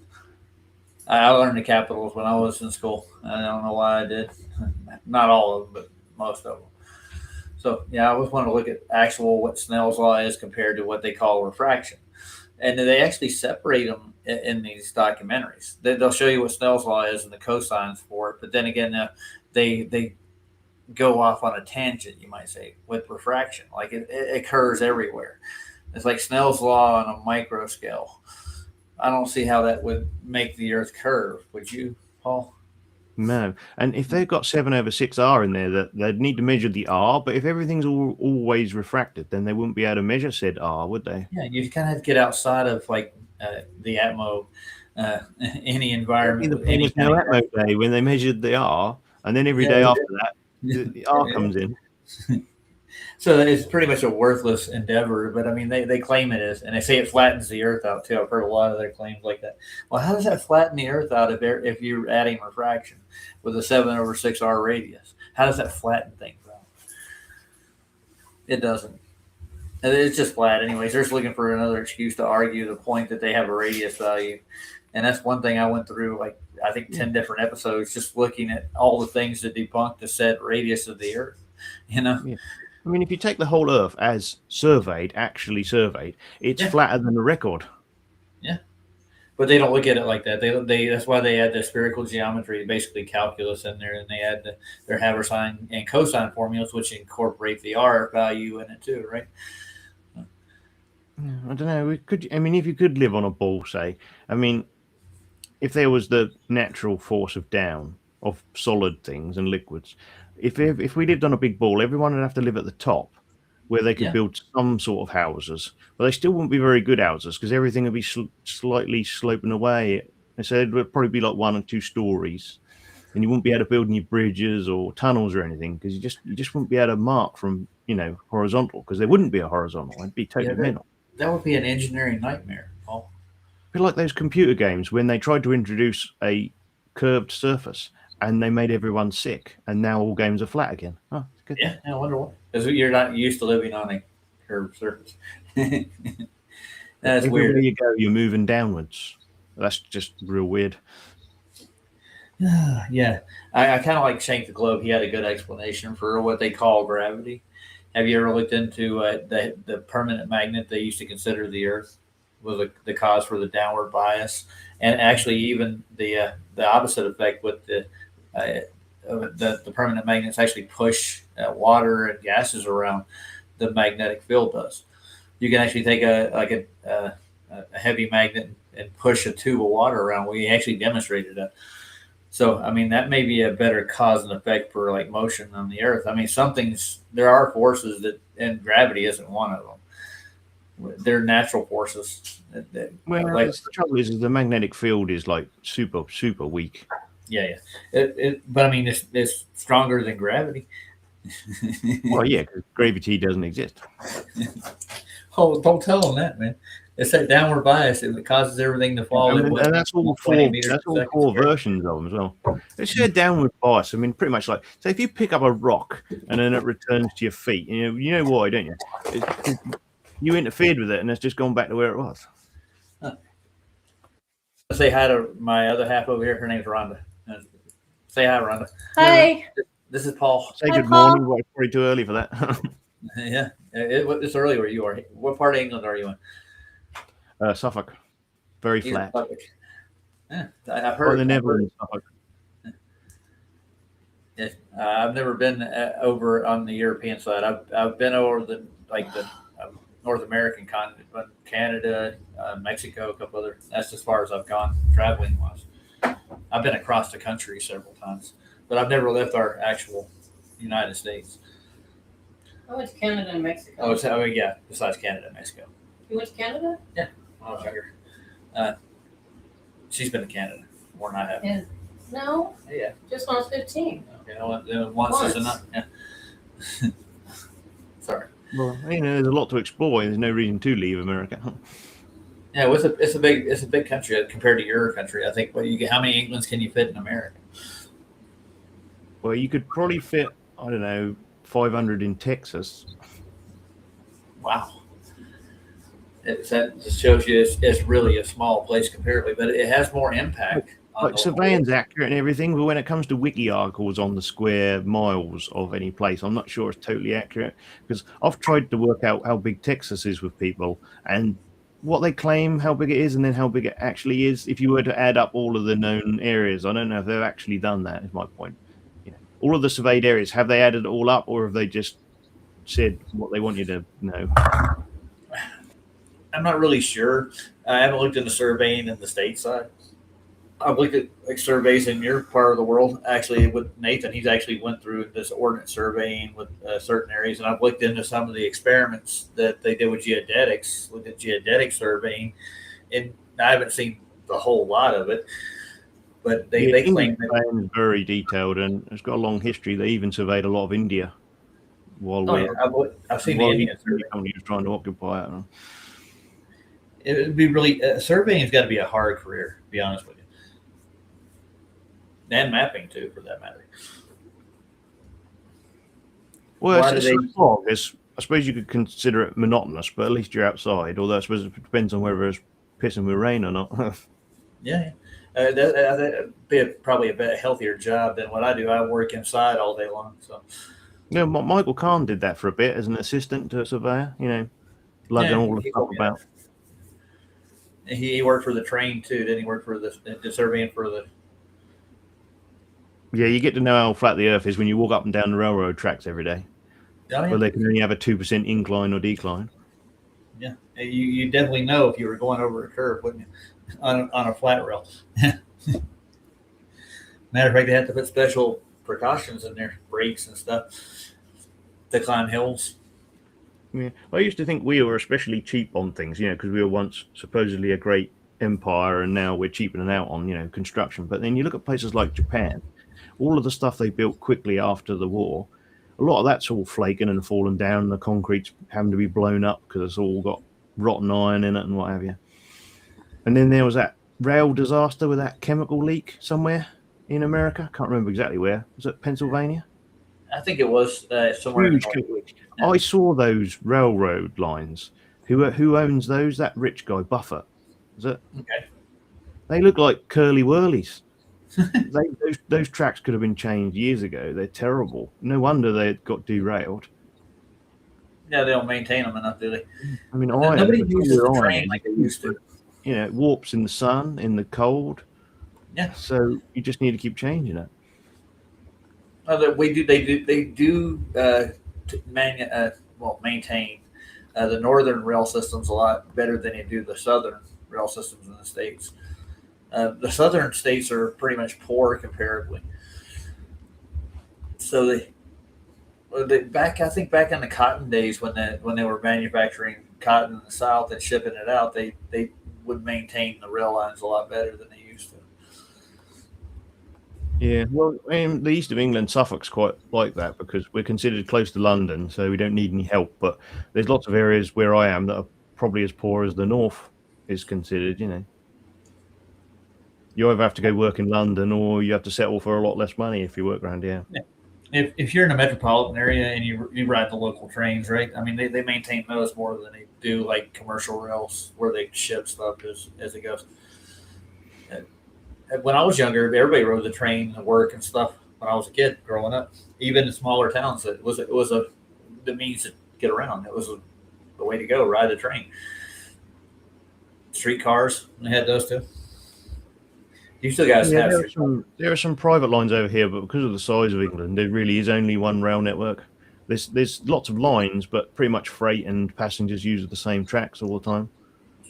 It's kind of like that. Most of especially the colonies, especially what they put in India too, right? The rails they put over there. I think London or England had a lot to do with the rail system in India, right? Oh, if they still got them, like the old diesels and the steam engines, a lot of them were made in Manchester and Coventry and places. There's a stamped on the plate still. Yeah. Go bigger. Well, the thing with the East India Company is that they bought loads of cotton and other stuff, and then they made them buy it back under gunpoint. So India didn't get a good deal out of it. No. Oh, Britain usually does their deals that benefit them in the short term, right? I don't really know why they went along with partition, though, other than that some of the Muslims hated some of the Sikhs and the Hindus, I guess. But if some foreign country, someone in the Foreign Office uses a slide rule to divide up your country, why don't you just say bugger off? Because it's not like they were there anyway. We'd already left. Why partition the place? It doesn't make any sense. I guess it gives them a sense of control. I think the politicians feel more at home with districts and stuff like that. That's what they have over here. Like they divided like New York into like 12, 13 different districts within the state itself, and each district had a commission that ran each district. And that's kind of the way industry is over here too. They like to delegate it into districts and then have. Yeah, well, see, the thing is, if you have an overarching hierarchy for everything, then nothing gets done, and that's how a lot of things go to shit, because only people who are affected need to be in control of their area. So what happened used to over here before industrialization is they used to form a legal organization called a turnpike, and they'd build a bridge, build a road, do something specific. The people who wanted it would have to chip in labor, materials, money, or any mixture of those, and build the road and maintain the road under that turnpike. And that was basically all the government people ever needed. But it worked because the people who lived and wanted to use the road were involved in the turnpike. But say if someone in India was part of that turnpike and they didn't do anything, why would they? It doesn't work, does it? Government doesn't work in the way that it's formed. No, they work at collecting money. I know that, and taxes. That's what they love. And over here, I mean, any little traffic violation, like I just got stuck for $250 for what they call careless driving. Wow, that's expensive. Yes, it is. They're lucky they get anything. I'm making payments. Can you appeal it? Because the stuff over here, it's an invoice that you choose to pay or not. And then if you don't pay the invoice, they can get you for, disobeying a court order once they rule you over. But in terms of the actual speeding offence goes, you can normally appeal it because it really is just an invoice in this first state. Well, I mean, I could appeal it as it goes, but a lot of people don't because they like to run it into the ground for as long as they can, drag it out and make you go in and make court appearances, I had to go talk to the DA like twice just because of this ticket because I wanted to actually go to trial. They took me to trial. They had no witnesses. They had hearsay evidence for what it was, and because they still convicted me. On its own is not a witness. You need someone to testify that the tape is what they said it is, and they need us because they're a witness. So electronic stuff is not actually admissible. It's the witness statement of someone who's watched it. Yeah. Well, the thing is, they want to railroad you so that the judges automatically declared me guilty. There wasn't a jury trial. There wasn't a jury of my peers up there looking down and go, "This is a traffic violation." It's just a mill. They want to run you in, find you, get you in and out. They want you to plead guilty right off the bat. And they'll take points, put points on you if you don't.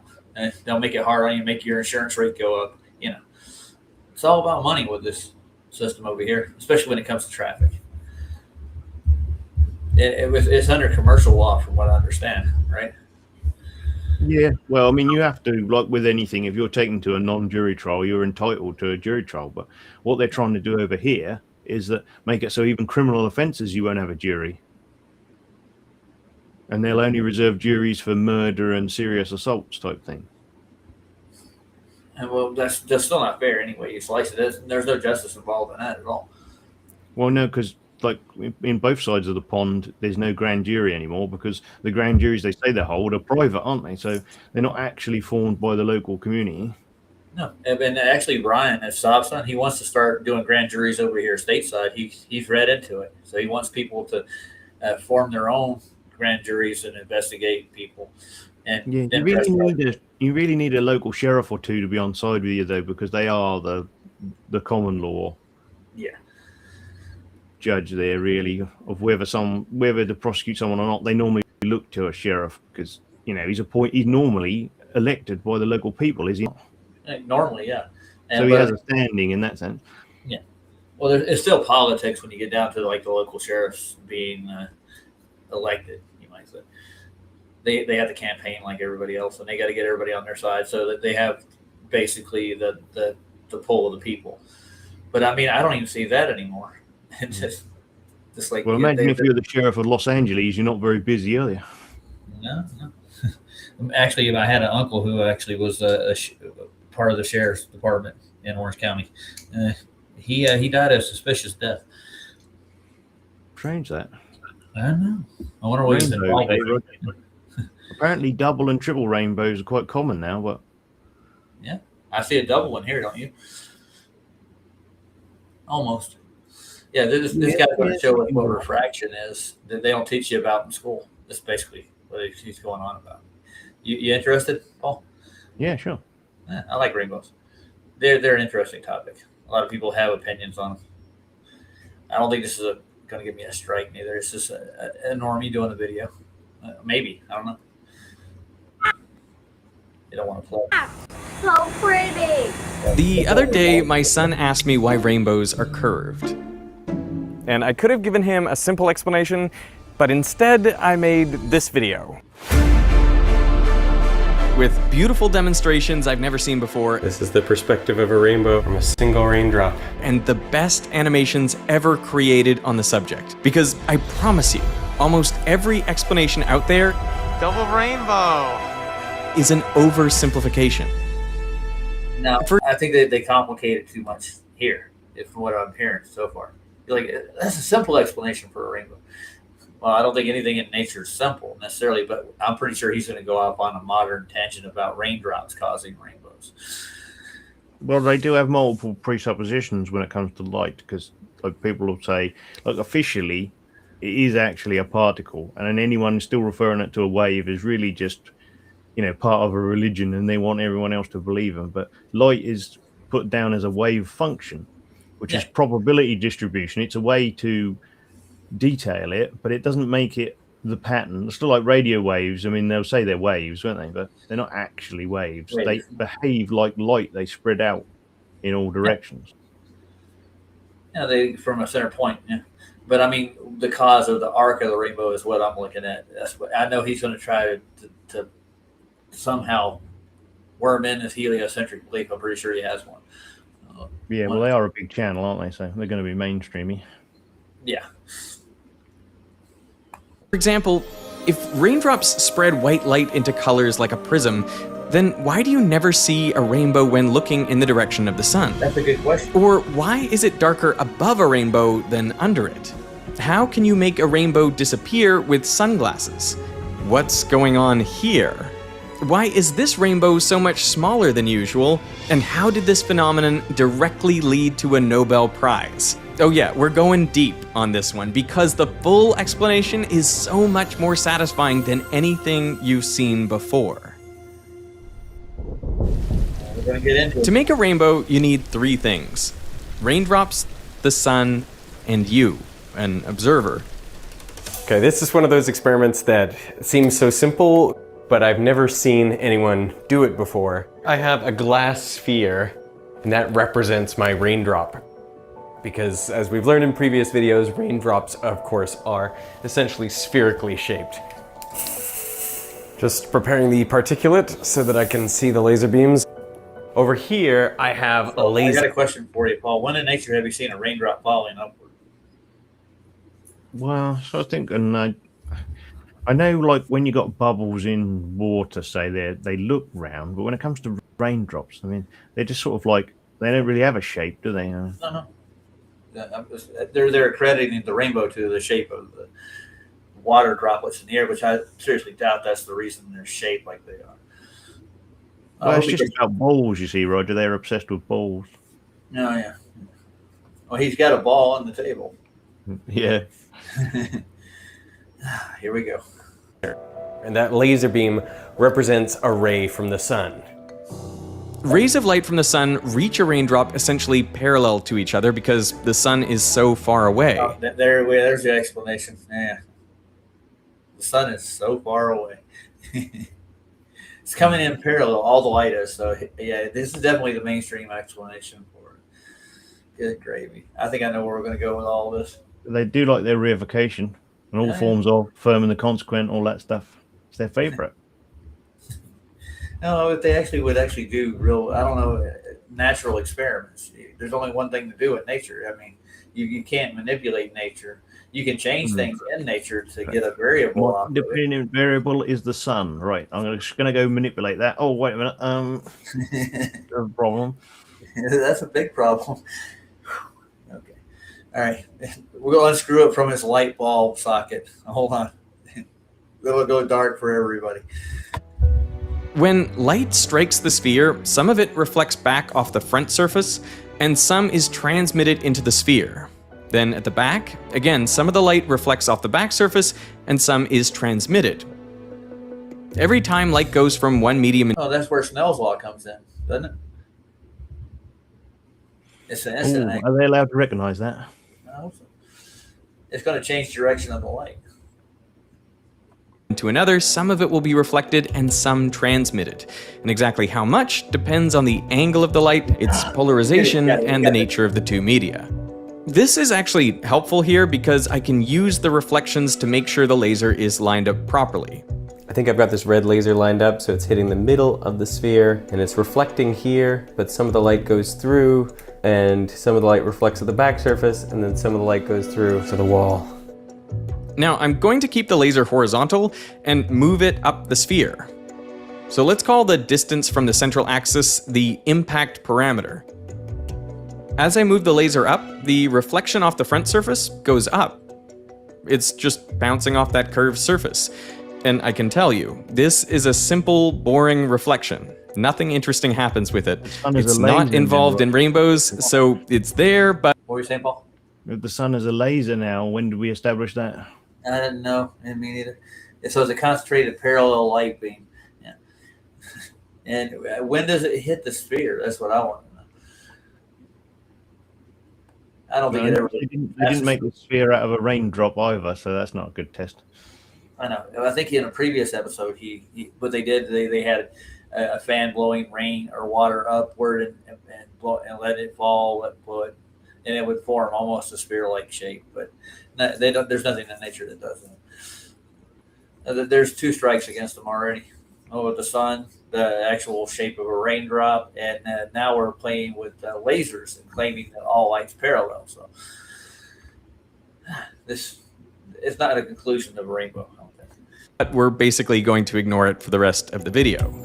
What's much more interesting is the reflection off the back surface. Now here comes that ray here. The spot is on the table. As the laser moves up, it goes down. In fact, the whole beam inside the sphere bends down. I'm still wondering where in nature does this happen.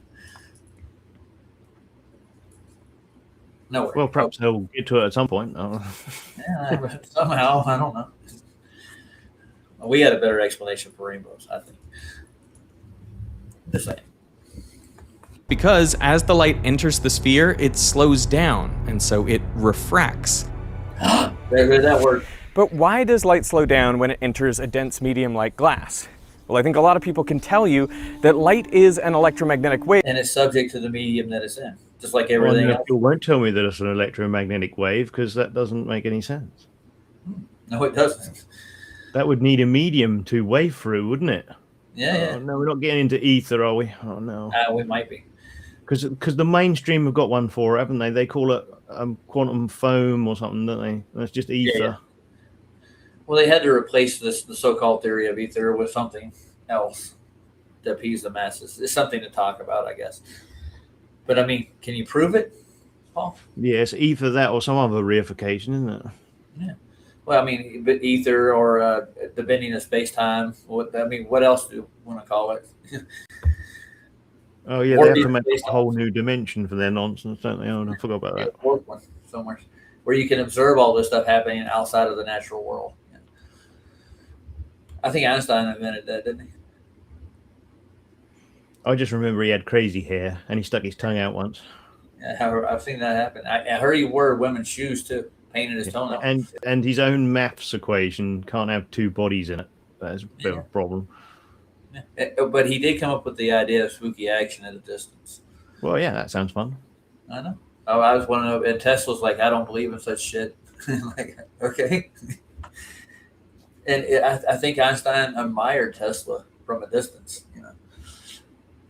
But you don't hear much about Tesla anymore. I'm actually going to go over to. He's got a laboratory up here in Colorado Springs. They have it built up like a museum. I'm going to take a trip over there eventually. I might do it this week actually because Rhonda's going out of town. Yeah, well, I mean, he's a very interesting guy. I mean, he actually did stuff. So yeah, he actually played with toys. You might say they did experiments. He actually physically manipulated electricity and made alternating current. And yeah, he was a Serbian, wasn't he? I wonder if he ever looked at the pyramids. Maybe. I know he went to monastery for a while. He became a kind of a minister, I guess, and some Orthodox church. I think his dad made him do that, which is a good thing. People don't do that kind of stuff anymore, do they? Every once in a while, I guess some people do go to seminary and stuff, want to be a preacher.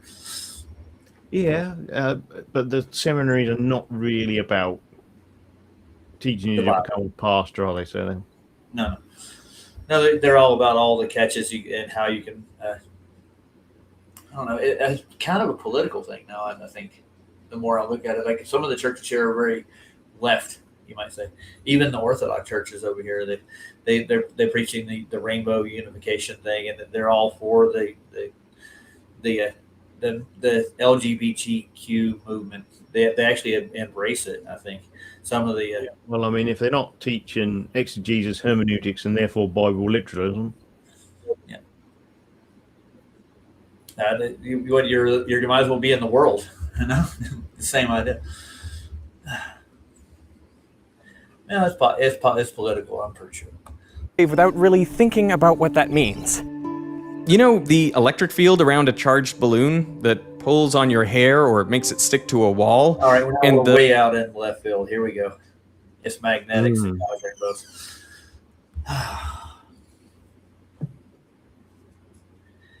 Oh, you said it was ether, and they're saying it's magnet. I guess this is the ferrule magnet that's causing the rainbow. We got a circular pattern here, right? Yeah, but the magnetic field from the north is like, it's like, I can't remember. That's actually in there. That's actually in QE and Adams' book, Welcome to Flat Earth. It's about how it's like a tiny fraction of a fridge magnet. Yeah. So it doesn't interfere with anything, but it also helps you navigate. It's almost as if some amazing supernatural being created it for us. Odd, isn't it? How we can circumnavigate the Earth with a north magnetic pole. I wonder why somebody would do that. I'm glad they did, actually. The magnetic field around a bar magnet that makes iron filings line up? Well, light is what happens if you could rip the electric field off the charges, the magnetic field off the magnet, smush them together, and send them out traveling through space. Sort of. I mean... yeah. Uh-huh. Wow, that's a good one. Yeah, but I know it's technically classed as a form of electromagnetics, light, but I don't see the connection myself, other than that you can use electromagnetism to make light and vice versa. Like you can change forms between things, like, you know, you can burn coal and you can make electricity, but I wouldn't say that light is just electromagnetism myself. I don't even know what light is. That's why I don't like people talking about whether it's a particle or not, because I'm not sure it's even a thing that you can define. I know this much, though. Somebody said let there be light at one point in time, and it happened. But other than that, I can't put my finger on what light is necessarily. I mean, it's definitely the idea part of that it has a path or a speed, I think that's an unknowable thing. Yeah, and that's what they kind of, like last night when I was doing the stream, they couldn't determine the speed of light. That they can't get to it. That it's like it's an intangible thing. I don't think anybody can put their finger on how fast it goes. Thank goodness. Now back to fantasy. Then we're doing electromagnetic rainbows. In practice, electromagnetic waves are made by accelerating charges, like by wiggling them up and down. Then the changing electric and magnetic fields they create team up as light and head off on their own. There's definitely a lot of static up there. Take, thunderstorms. Oh, yeah. Is this testable in any way, shape, or form? Oh no, this is why he's showing it as a cartoon. Oh, okay. That's what I was. So light does this exact same thing due to electromagnetics. Okay. All right. The clearest explanation I know of for how light is slowed down in a medium comes from Grant over at 3 Blue 1 Brown. I asked him if I could summarize his explanation for this video, and he graciously agreed. Of course he did. So when those electromagnetic waves encounter charges in a medium, like those in the first layer of our sphere, the light pushes them back and forth. You can think of each charge as a little mass on a spring, and the changing electric and magnetic fields cause it to vibrate at the same frequency as the light. And now we have imaginary springs attached to atoms that are bouncing. You can imagine them as upside down flying hippopotamuses if you want. and the gas goes down, go boom boom. Too. Yeah, well, of course, yeah. Forms puddles in the yard. Got an oxygen puddle in the backyard now. I got to clean up in a little bit. But now you have wiggling, that is, accelerating charges. So they too must create their own electromagnetic waves. And the net electromagnetic field is just a sum of the incident wave plus this new wave. The result is almost exactly like the original wave, except it is shifted back slightly. It receives a phase kick. And each layer of the material adds another phase kick. So the net effect of all this is the wavelength of the radiation. It sounds like an incident angle that light hits. I mean, that's interesting. I might be tripping here, but I thought this was supposed to be a documentary about rainbows and therefore optics. Yeah, I thought it was too. We ain't seen none yet. We saw a guy shoot a laser through a crystal ball. Yep. Oh yeah, nice. I was hoping to see more rainbows, to be honest, Roger. Yeah, I like rainbows. I thought we were going to be looking at rainbows from the beginning. You saw the beginning of the video; they showed rainbows. They even showed a double rainbow. It was reversed. Yeah, bait and switch as usual with the mainstream. Oh yeah. Well, they can't really demonstrate it because their explanations can't be demonstrated. They're just explanations. Yeah, but you imagine this just being a casual observer. I mean, how far would you get into this before you fell asleep or switched over to something else? You know. Yeah, I'm already there. Already, I'm thinking like I should fast forward it through this part of the video. Let's get to the rainbows. No, I see him going back to the crystal ball. Let's see. He's back in the ball again, doing another incident angle with the ball. Got more springs. And now he's got the crystal ball again. Oh, no, wait a minute. Here, the rainbows. Let's see. He actually got light to divide here through a prism, it looks like. Let's start here. Let's see if we can get an idea of how he's going to test how rainbows work or show how rainbows work. Mix and produce white again. It's only the difference in maximum scattering angles and the caustics they produce that gives us the rainbow. Did he use a word? Did you hear? He said caustics, did he? I think so. Yes. Is that a real term in the actual behavior of light caustics? Well, it's not something I'm familiar with. No, me neither. But I've heard other people, like one guy in particular named Whitsitt, actually talk about a caustic. You know. Yeah, the drippy ether guy. Yeah. Yeah, that guy. Yeah, I wouldn't listen to anything he says. Yeah. Well, he told me I was garbage once, so it was enough for me. Well, yeah. I mean, he was going around telling everybody the Earth was flat, you know, like at national parks and things, wasn't he?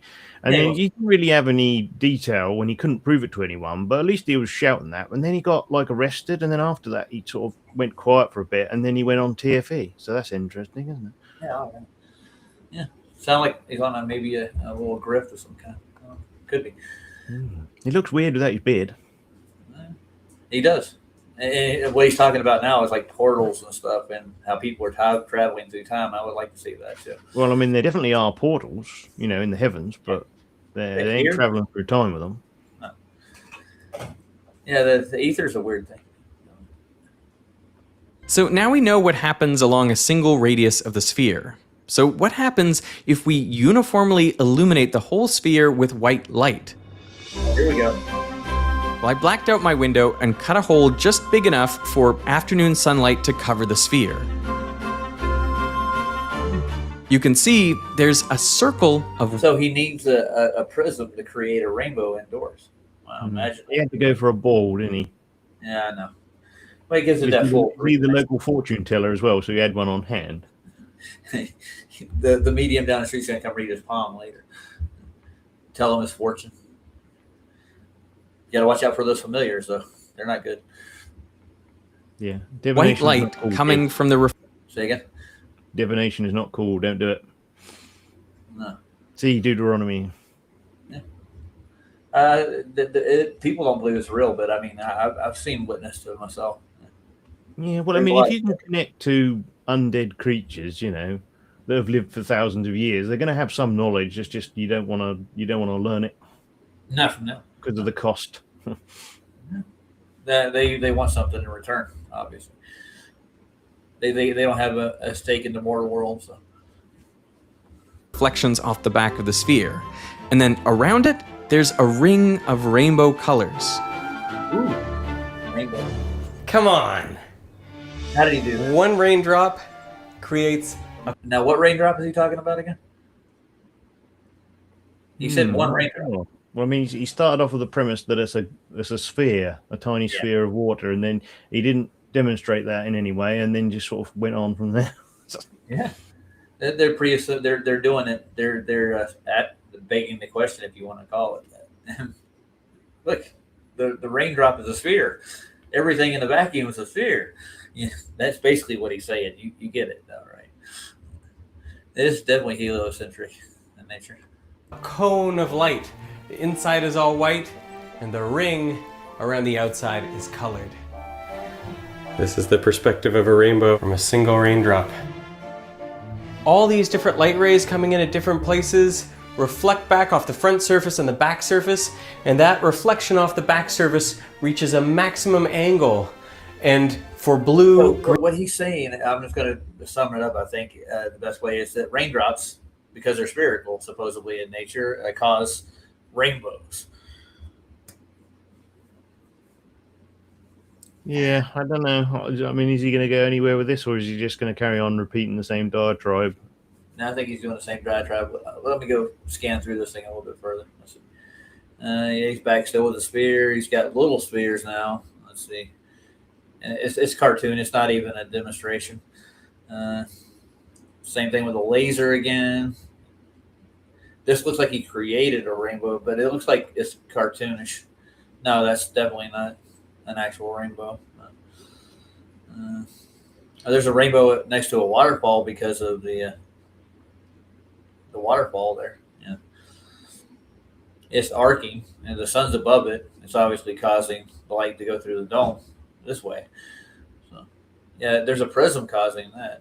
Yeah, I could honestly say so. And we're back to waves again. Let's see. He goes to the beach and he puts up a tarp, and he shows where a rainbow. Or no, he's got a filter on it, so you can see the rainbow clearly, or clear. Sorry, bleeds out all the sunlight or daylight, so you can see the actual sunlight of the rainbow. Well, let's see what he's got to say about this.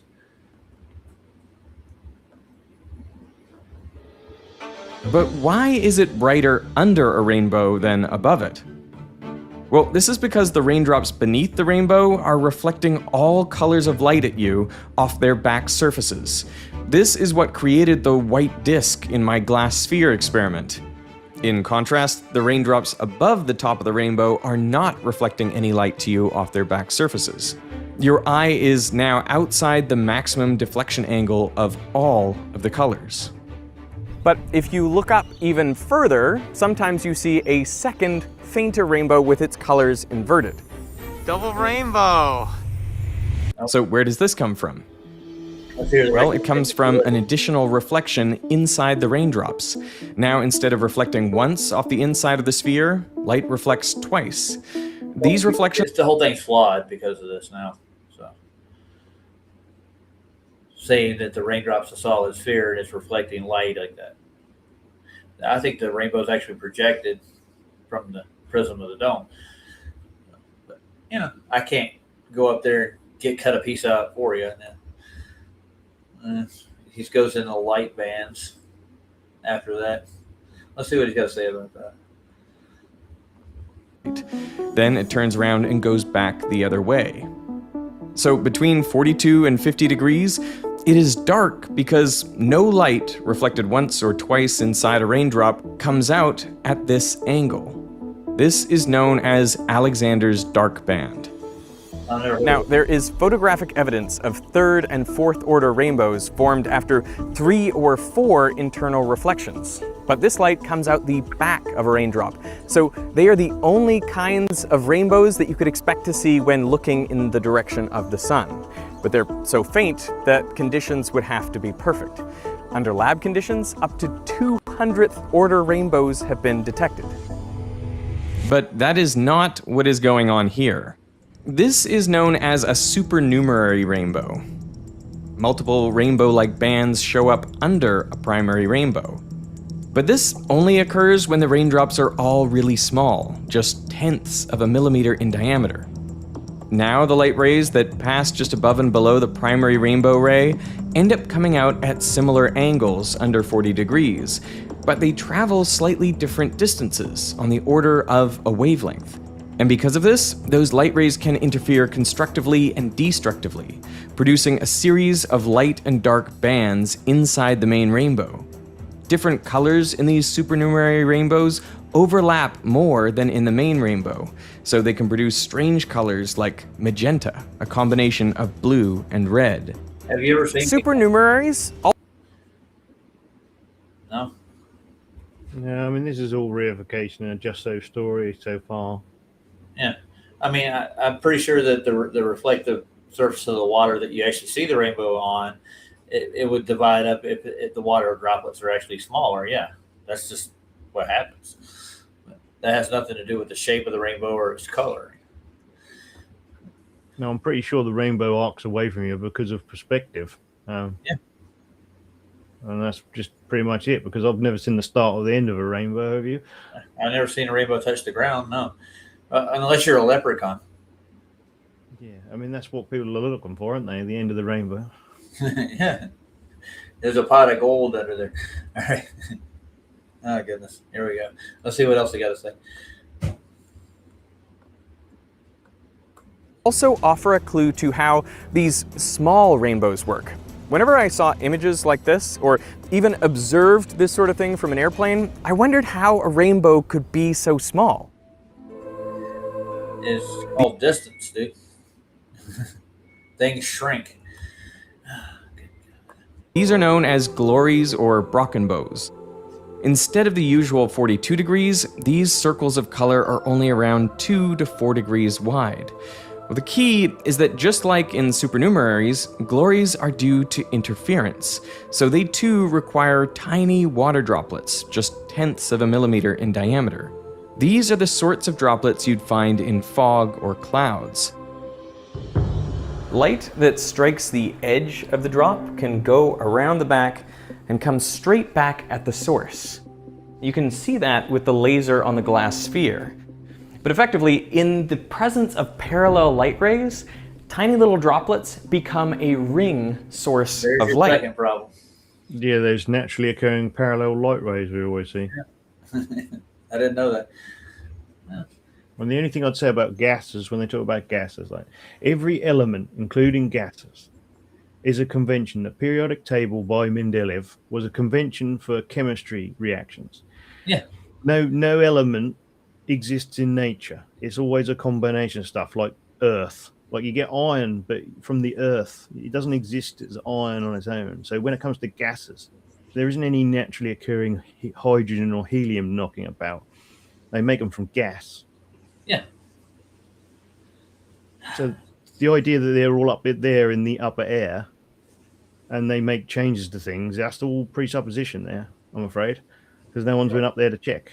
And I don't know how anyone has ever determined what the percentages of said unnatural gases are in the air, because how would you test it?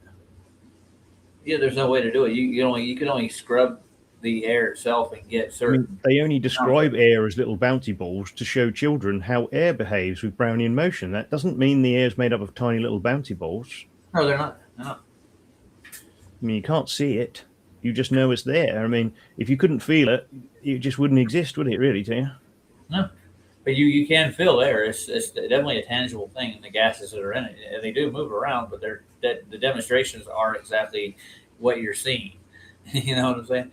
Yeah, Or I mean, you effects. can make, air with different properties. Like you can make an air which they call oxygen, but is that naturally occurring? I mean, and you can make oxygen and nitrogen and the carbon dioxide all out of the same source, no matter how much volume you want. And the only thing that seems to hold up is the match test. Whether the match lights up with hydrogen, stays the same with normal air, gets snuffed out with nitrogen or carbon dioxide, seems to be the only test that you can do. Yeah, I've seen those tests. It does work. There were But to say that we're something percent oxygen, something percent nitrogen, that's just total fabrication. That everyone just accepts like they did the globe Earth. And I would hope that people would be a bit more open-minded on all things going forward. Once they, learn the Earth is flat, they should probably reevaluate everything. Especially the sciences, for that matter. Yeah, the claim sciences, whether it be health, chemistry, geology, anything. And most of them are government-run, consensus-based, and they're all in the same club. Try to get a job without getting a job. I mean, costs a lot of money, so their excuse is like, oh, if we didn't pay for it, if we didn't take your taxes and pay for it, we wouldn't know all these amazing things that we've made up. They don't do that last bit. The people that control our world, Most of them are nuts. Now let's see what else he's got to say about parallel light wrapping around the sphere.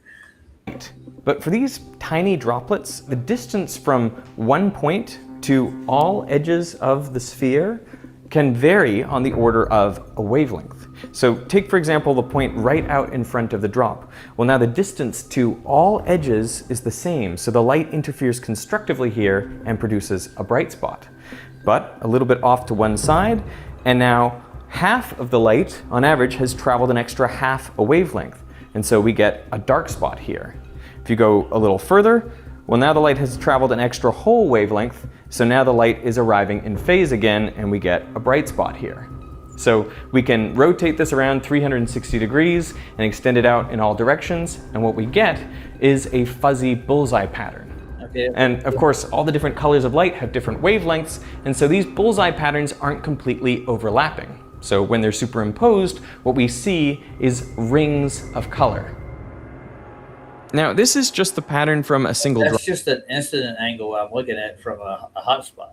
And if that, do you see, well, I've seen sort of a similar effect, but it's rare. But doesn't prove light's a wave. The medium that it's traveling through is waving. At the moment, he's had cartoons, string, crystal balls, lasers. Yeah.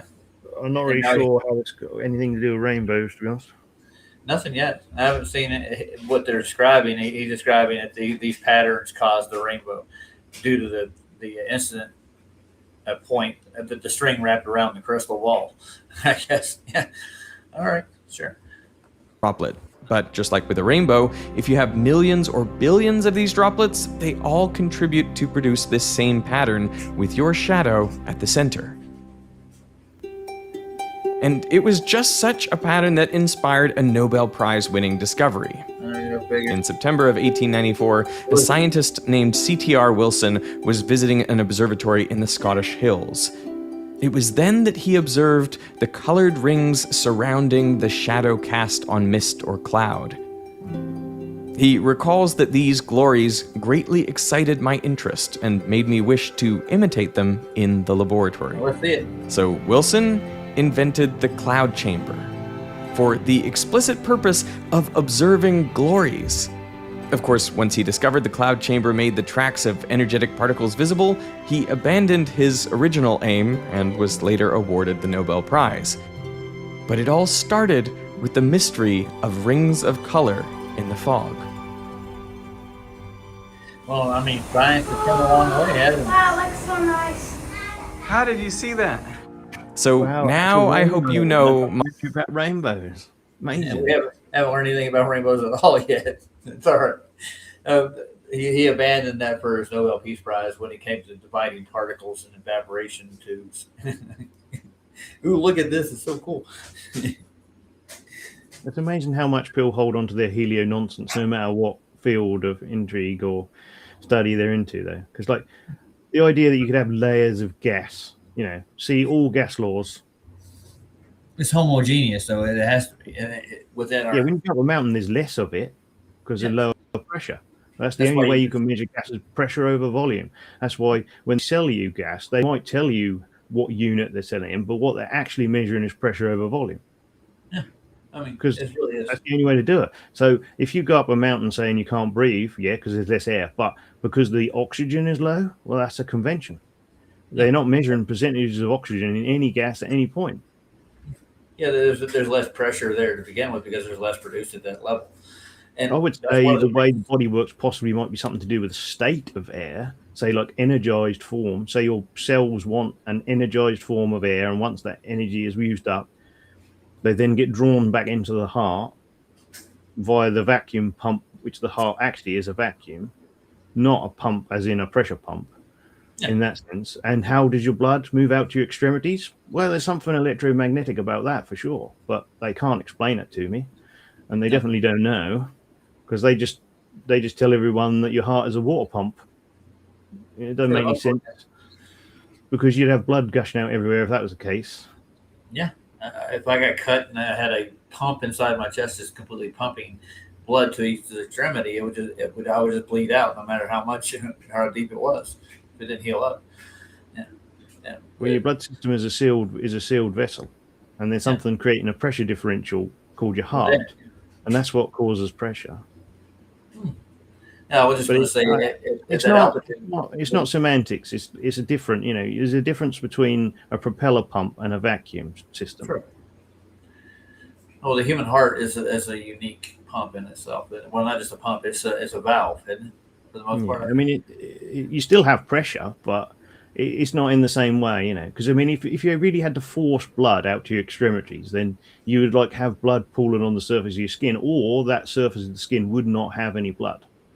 Sure. If it was simply a mechanical thing, I mean, just think about it. The design of the body is something that's just amazing.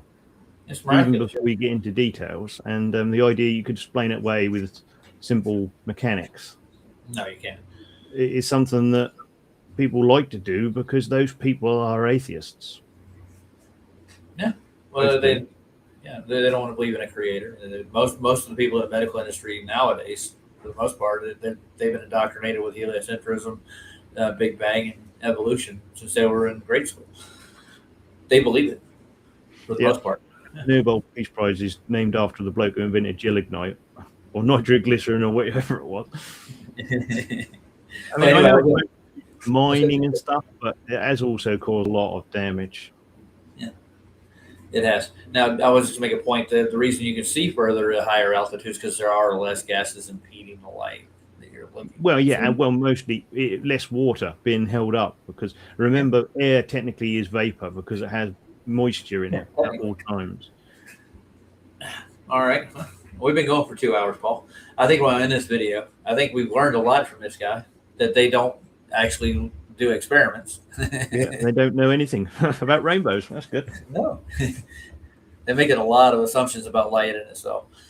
And I don't think they can put the finger on it. And I think that's been a part of the Achilles heel of even quantum experiments too, like the behavior of light and how people scream about particles, wavelengths, what is light, how does it travel, and then you get the ether explained. It's all propagating through its medium, Yeah, if you're interested in double slit, anything like that, just do the same demonstration with a single slit and then just see what happens. I think Michael did one on his channel, didn't he? Just how do you get probability distributions from one possibility? Well, there's not probabilities in there, are there? No, but if you get the same pattern, then that's not caused by, any path, a choice of path, knowledge of a path or not, because is there a path? I would just say. I get you. Because you're forced, it's man-made, but the idea of it. Paul, hold on. I can't hear you right now. Say something again. Hello? Okay, now you're better. Your mic impressed. Your The idea of the entire light experiments was that you have light dappling through the leaves in the forest, yes? Yeah, I've seen. But so then they get an argon pump laser and put it inside a container, and then force a parallel beam of light through a maze, for want of a better term. Yeah. I'm not sure that you can really call that an experiment the way they did. I have issues with quantum mechanics. That's all I'll say. I get you. There's some people that cling on to it, but because they can actually transfer data that way too. Basically, with processors and stuff, they use the same principles, right? Yeah, it's just the way they've framed it, and then of course they just attach quantum to anything nowadays. Oh yeah, people I've heard mainstream people who not involved in any fields of study just quantum entanglement. They're like, what do you know about it? Well, I've heard the explanation, but I don't know if it's an actual thing. I've never observed any phenomenon that actually can prove that one molecule in one part of the universe can affect another one at a distance. Well, yeah, it's just like their idea of electrons apparently comes from Thomson's cathode ray experiments, but they weren't experiments. And yes, he did invent something that made TV, but to say that light is made up of really, really tiny particles and they can be split into more particles, he did not demonstrate that. No, he wrote on a string with a cathode ray gun. That's all he did. He invented a gun that could actually draw on I think it's a lead back lining on a tube. So it's drawing a picture for you. Yeah, I mean, just because people can make things and they tell you they know how it works doesn't mean that they do, or that they're 100% correct. I mean, all you can say is that you can make it cathode ray tube, and that's about it, really. And you need energy work to put into it, Yeah, it doesn't happen on its own. It really doesn't. So I think it's described a lot of things from the pseudo. It's a quasi kind of realm. They subscribe nature to it. I don't think it's natural. Any of that is. Well, Paul, I'm going to get out of here. I dropped the other one, but I'm sure I'll find it. Say good night to everybody. Thanks for coming on and talking with us. And Ron will say night to you too. Good night, everybody. Yeah. You have a good trip, Roger. Goodbye, everyone, and God bless. Thank you so much. All right. That's Ron, and she's taking the trip. I'm not. Yeah. Hey, do you see the pink one? No, hold on. It goes to this? You had it last. I know.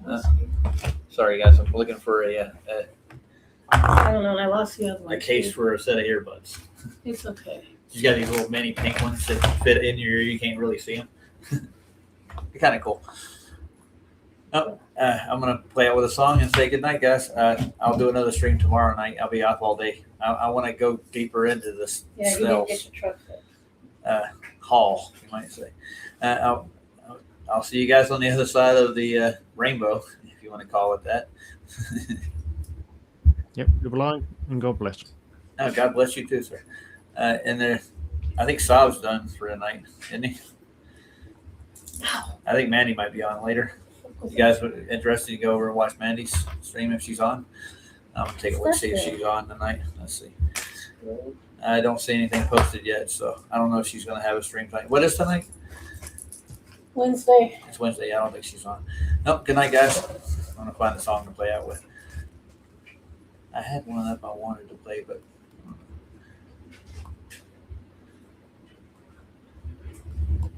I'll play one of Jono's favorites. I'll play Built to Last though this time.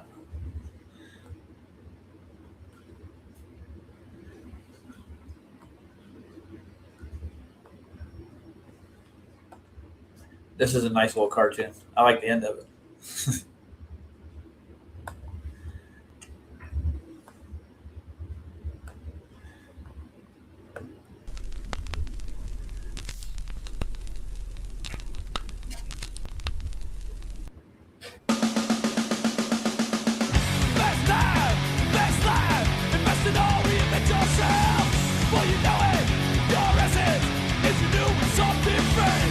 Your will, your way will earn respect.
never gets old. All right, night, guys.